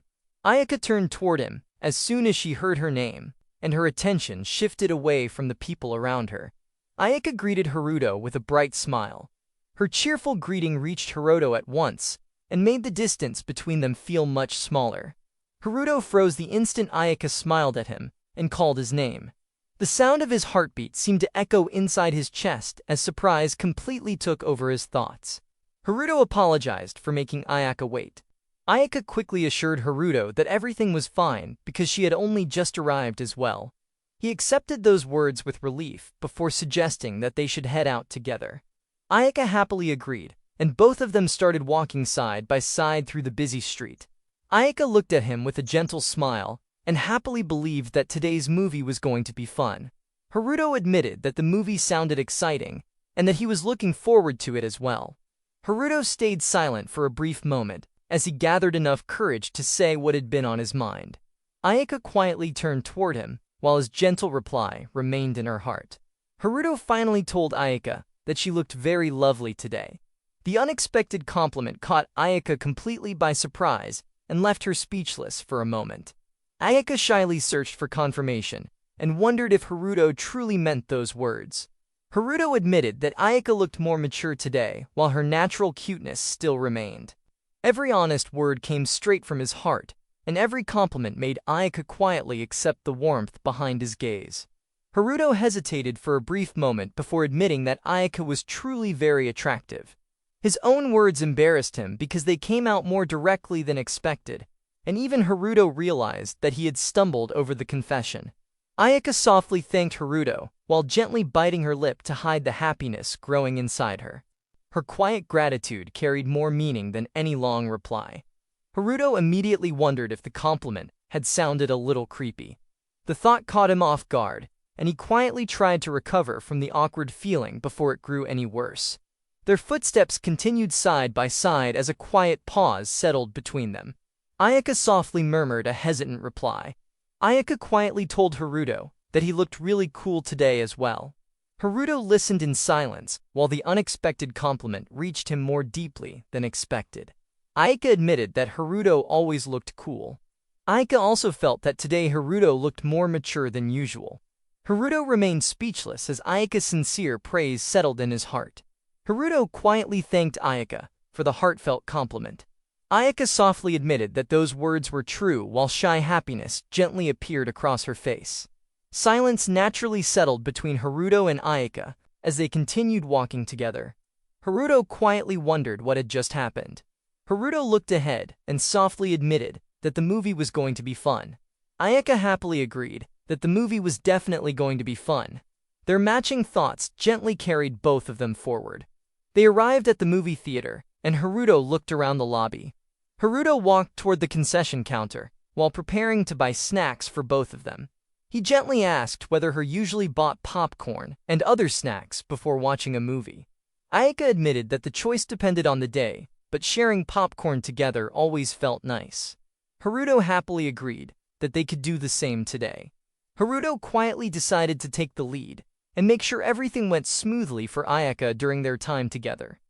Haruto told Ayaka that he would buy the snacks and asked her to wait for a while. Haruto added that she could also look around the shop if anything caught her interest. Ayaka quietly agreed and decided to wait. Haruto joined the long line at the concession stand and quickly realized that buying snacks would take quite a while. Even so, Haruto patiently stayed in line while keeping Ayaka in mind. Haruto suddenly paused after a thought crossed his mind. Haruto remembered that Ayaka always became exhausted every time she went out. Haruto knew that Ayaka had already grown used to it. Even so, Haruto could not stop thinking that standing alone for such a long time might still be difficult for her. A young man stopped Ayaka and apologized for approaching her without warning. He admitted that her beauty was simply too captivating to ignore and confessed that those feelings made him want to speak with her. Ayaka quietly listened while feeling uncertain about the unexpected conversation. A soft reply escaped from Ayaka as she tried to understand the sudden situation. The young man invited Ayaka to spend a little time talking with him. He assured Ayaka that there was a great place nearby where they could continue their conversation. The young man smiled and claimed that meeting Ayaka like this must have been fate. Haruto stepped in front of Ayaka and asked whether they needed something from her. He quietly stood beside Ayaka to protect her. Ayaka smiled softly and called Haruto by the name. Her gentle voice carried quiet gratitude for his support. The group noticed Haruto and wondered whether he was Ayaka's boyfriend. They apologized after realizing they were on a date and decided to leave them alone. Ayaka felt no anger and accepted it as fine. Haruto realized it was careless to leave Ayaka alone and quietly blamed himself for it. Haruto heard a cheerful greeting as one of the boys suggested that the five of them spend time together, since they had already met here. Haruto stayed silent while his thoughts settled on what had just happened. He refused the invitation because he and Ayaka already had a movie to watch. The boys smiled after hearing that Haruto and Ayaka were going to watch a movie. One of them told him to stop everything because the situation already looked obvious. One of the boys asked whether everyone could watch the movie together. Haruto repeated that they already had their own plans and did not change his answer. The boys suddenly asked whether Haruto was really Ayaka's boyfriend. They wondered whether Haruto and Ayaka were actually more than just friends. He froze after hearing the unexpected question. He hesitated as the answer stayed on the tip of his tongue. Ayaka suddenly declared that Haruto was her boyfriend. Haruto froze in complete surprise after hearing those unexpected words. She quickly admitted that they were dating. She added that they were on a date and hoped the misunderstanding would finally end. She politely asked the group to leave them alone. Haruto firmly stood by Ayaka's side and supported her request. Haruto asked them to stop interrupting their date because he wanted to protect the time they were spending together. The boys refused to back down and invited Ayaka to come with them instead. He insisted that everything would be fine and even offered to treat her as if the date meant nothing. Ayaka fell silent as the boys suddenly reached out toward her. The unexpected movement caught her by surprise. Haruto immediately stopped the boy from reaching for Ayaka.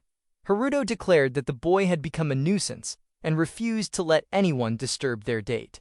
Ayaka looked at Haruto in silence. The boys finally gave up and decided to leave. One of them apologized for the trouble and wished Haruto and Ayaka an enjoyable date, while another complained that he had only wanted to ask something. Haruto let out a long breath after the group walked away. Haruto asked whether Ayaka was all right and admitted that the boy had been too pushy. Ayaka answered that she was fine. Ayaka admitted that the situation had been a little scary and thanked Haruto because he had come back for her. Haruto immediately bowed his head and apologized to Ayaka. Ayaka quickly told Haruto that none of it was his fault. Haruto had only stepped in because she had been left alone. Ayaka also admitted that pretending to be his girlfriend must have been uncomfortable for him. Haruto looked surprised after hearing those words. Haruto admitted that he had not felt uncomfortable at all and confessed that he had actually been happy. Haruto told Ayaka that if she was all right with it, she could always use him to ward off other guys. Haruto assured Ayaka that he truly did not mind. Haruto also told Ayaka that if there was anything she wanted to do, she only had to say the word. Ayaka quietly thanked Haruto. Ayaka almost spoke her mind but stopped herself. Ayaka decided to keep those words inside and told Haruto to never mind. Haruto encouraged Ayaka to not hold back and assured her that everything was fine. Ayaka stayed silent for a moment before quietly gathering her courage. Ayaka softly asked Haruto to hold hands. Her quiet request carried every feeling that she could not bring herself to say aloud. Haruto froze after hearing Ayaka's request. Haruto could only stand there as his face turned bright red. Ayaka explained that if Haruto was all right with it, then holding hands might make them look more like a couple. Haruto quietly accepted Ayaka's request. Haruto agreed if Ayaka truly wanted it. Haruto gently reached out and asked Ayaka to hold hands with him. Ayaka quietly accepted. Ayaka believed that maybe holding hands with Haruto would make everything feel more natural. Haruto and Ayaka looked at each other in silence. Neither of them could bring themselves to make the first move. Haruto slowly reached out his hand. Ayaka quietly raised hers and moved closer to his. Haruto and Ayaka walked side by side. Their hands stayed close as both searched for the courage to touch. They carefully brushed their fingertips together. Neither of them pulled away. Haruto gently wrapped his hand around Ayaka's. Ayaka softly returned the grip. They firmly held each other's hands. Their hands stayed tightly joined without letting go. Their quiet smiles made the simple moment feel even more precious. They looked at each other while quietly holding hands. Neither of them could hide the happiness growing between them. Haruto noticed the popcorn stand and asked if Ayaka wanted to buy some. Ayaka quietly replied that it was all right because Ayaka did not want to let go of Haruto's hand. Haruto softly accepted Ayaka's answer. They stayed side by side with their hands still joined as the distance between them slowly grew closer. Haruto led Ayaka to the theater entrance and told her that this was the place. Haruto remained flustered yet continued forward without letting go of Ayaka's hand. Haruto quietly realized that Ayaka's hands were small and incredibly soft. The gentle warmth resting in Haruto's hand made every step feel even more special. Haruto tried to calm himself. He reminded himself that holding hands was only part of pretending to be Ayaka's boyfriend, and only meant to keep other guys away. He quietly looked at Ayaka and hoped that was true. He guided Ayaka to their seats and told Ayaka that they had arrived and that this was their seat. He quietly suggested that they should sit down. Ayaka answered with silent agreement, while still standing beside Haruto. Ayaka tightened the hold on Haruto's hand before taking a step. He noticed the stronger grip and quietly froze in surprise. He looked at their joined hands and slowly realized what Ayaka's gentle grip meant. They sat beside each other in the theater. Even after taking their seats, their hands remained together, as neither of them let go. Haruto noticed that their hands were still joined after sitting down. Haruto became flustered while Ayaka quietly stayed beside Haruto without pulling away. The movie began as the screen lit up before them. Haruto noticed that the advertisements had started. She quietly agreed that they had. He realized that the movie should start soon. Ayaka admitted that excitement had already begun to grow. Haruto quietly looked ahead while thinking about Ayaka. The approaching movie slowly drew Haruto's attention. Ayaka quietly faced the screen and waited for the movie to begin. The lights dimmed as the screen came to life. Murakoa Pictures presented the movie, and the sound echoed through the theater. The audience quietly watched the screen as the movie finally began. The movie opened with the title, Under the Summer Sky. The story began with a quiet confession that love first bloomed beneath the summer sky. Ayaka quietly watched the movie while every scene held her full attention. The movie reached a heartfelt confession as the boy admitted that he had liked the girl for a very long time. The distance between the two characters slowly disappeared as they leaned closer to share a kiss. Ayaka suddenly tightened her grip around Haruto's hand. The gentle touch became firmer as her fingers quietly wrapped around his without letting go. Haruto suddenly felt Ayaka's stronger grip, and surprise rushed across his face. Ayaka kept facing the movie while her hands stayed firmly linked with Haruto's. Haruto quietly felt his heart race as Ayaka continued holding his hand. Ayaka tightened her grip once again, and her fingers remained firmly wrapped around Haruto's hand. Ayaka quietly watched the movie as Haruto struggled to steady his restless heart. Haruto could only remain silent as every thought disappeared beneath the warmth of Ayaka's hand. Ayaka suddenly felt a jolt run through her heart while her hand remained tightly linked with Haruto's. Ayaka lowered her head while her hand remained firmly joined with Haruto's. Haruto quietly turned his gaze toward Ayaka, while the warmth of her hand continued to reach his heart. She could only let out a quiet sigh, as the feelings overflowing inside her heart became harder to contain. She lowered her head as the emotions filling her heart quietly overwhelmed her. She rested her cheek against her hand, while trying to compose herself. She covered her face with her hand, as the feelings she had tried to hide finally became too overwhelming to suppress. Haruto walked out of Theater 5, while Ayaka quietly followed beside him. They left the screening room together, while the other moviegoers slowly made their way outside. They found seats at a nearby cafe and settled across from each other. The silence between them felt comfortable as they reflected on the time they had just shared. Ayaka softly wondered whether the movie had been enjoyable for him. Haruto responded with quiet surprise as the unexpected question caught his attention, and only a brief "how" escaped his lips. He admitted that the movie would probably become one he remembered for the rest of his life. A quiet "well" escaped first before the honest confession reached Ayaka, and hoped it had been great. She admitted that it truly had been great, but confessed that the story had stopped making sense because attention had drifted away from it. Ayaka quietly admitted that the movie would never be forgotten either. Ayaka accepted that feeling with a quiet same then. Haruto agreed while the shared understanding remained. Haruto brought up the date for the zoo. Ayaka remembered that the plans still needed to be decided. Haruto agreed right away. Haruto had been thinking about it for a while and suggested Doubutsu no Mori Park. Haruto explained that Doubutsu no Mori Park was a little different from a regular zoo. Haruto added that the petting area and the playground with the water play area should keep Ryota from getting bored. Ayaka welcomed the idea with a cheerful yeah. Ayaka loved the plan and happily agreed to go. Ayaka added another idea. Ayaka suggested bringing packed lunches and eating together on the grass area. Haruto revealed that the same thought had already crossed his mind. Haruto proposed that Doubutsu no Mori Park should be the final choice. Ayaka welcomed the decision with a happy and accepted Doubutsu no Mori Park as their destination. Haruto turned the conversation toward the date and asked whether next Wednesday would work. Ayaka shared that the day was free. Ayaka promised to prepare packed lunches that day and planned to come pick Haruto up at his house. Haruto accepted that Ayaka could not make the lunches because the next day was not a housekeeping day after all. Ayaka wanted to prepare them, yet the schedule made that impossible. Haruto gently accepted the situation because cooking did not bother him at all.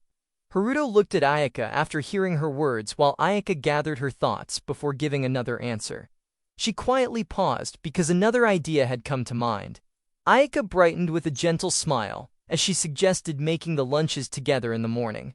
Haruto listened to the proposal with quiet surprise, as the new plan naturally brought them even closer. Haruto decided that making the lunches together in the morning sounded good. He happily agreed and decided they would do that. Ayaka smiled with quiet happiness as the plan was settled, and Haruto smiled as well. The conversation came to a gentle end as they remained seated across from each other while enjoying the peaceful atmosphere of the cafe. They walked out of the cafe together and left with their next date already planned. Haruto asked if they should head back then and invited Ayaka to leave together. Ayaka gathered her courage while keeping her feelings hidden as the invitation stayed in her heart. Ayaka answered with a quiet well while standing still before Haruto. Haruto turned his attention toward Ayaka while waiting for the words that followed. Haruto invited Ayaka to hold hands while offering his hand with a gentle smile. Haruto admitted that it would be a pain if Ayaka got hit again. He hoped Ayaka was truly okay with holding hands. Ayaka answered that she was completely okay with it.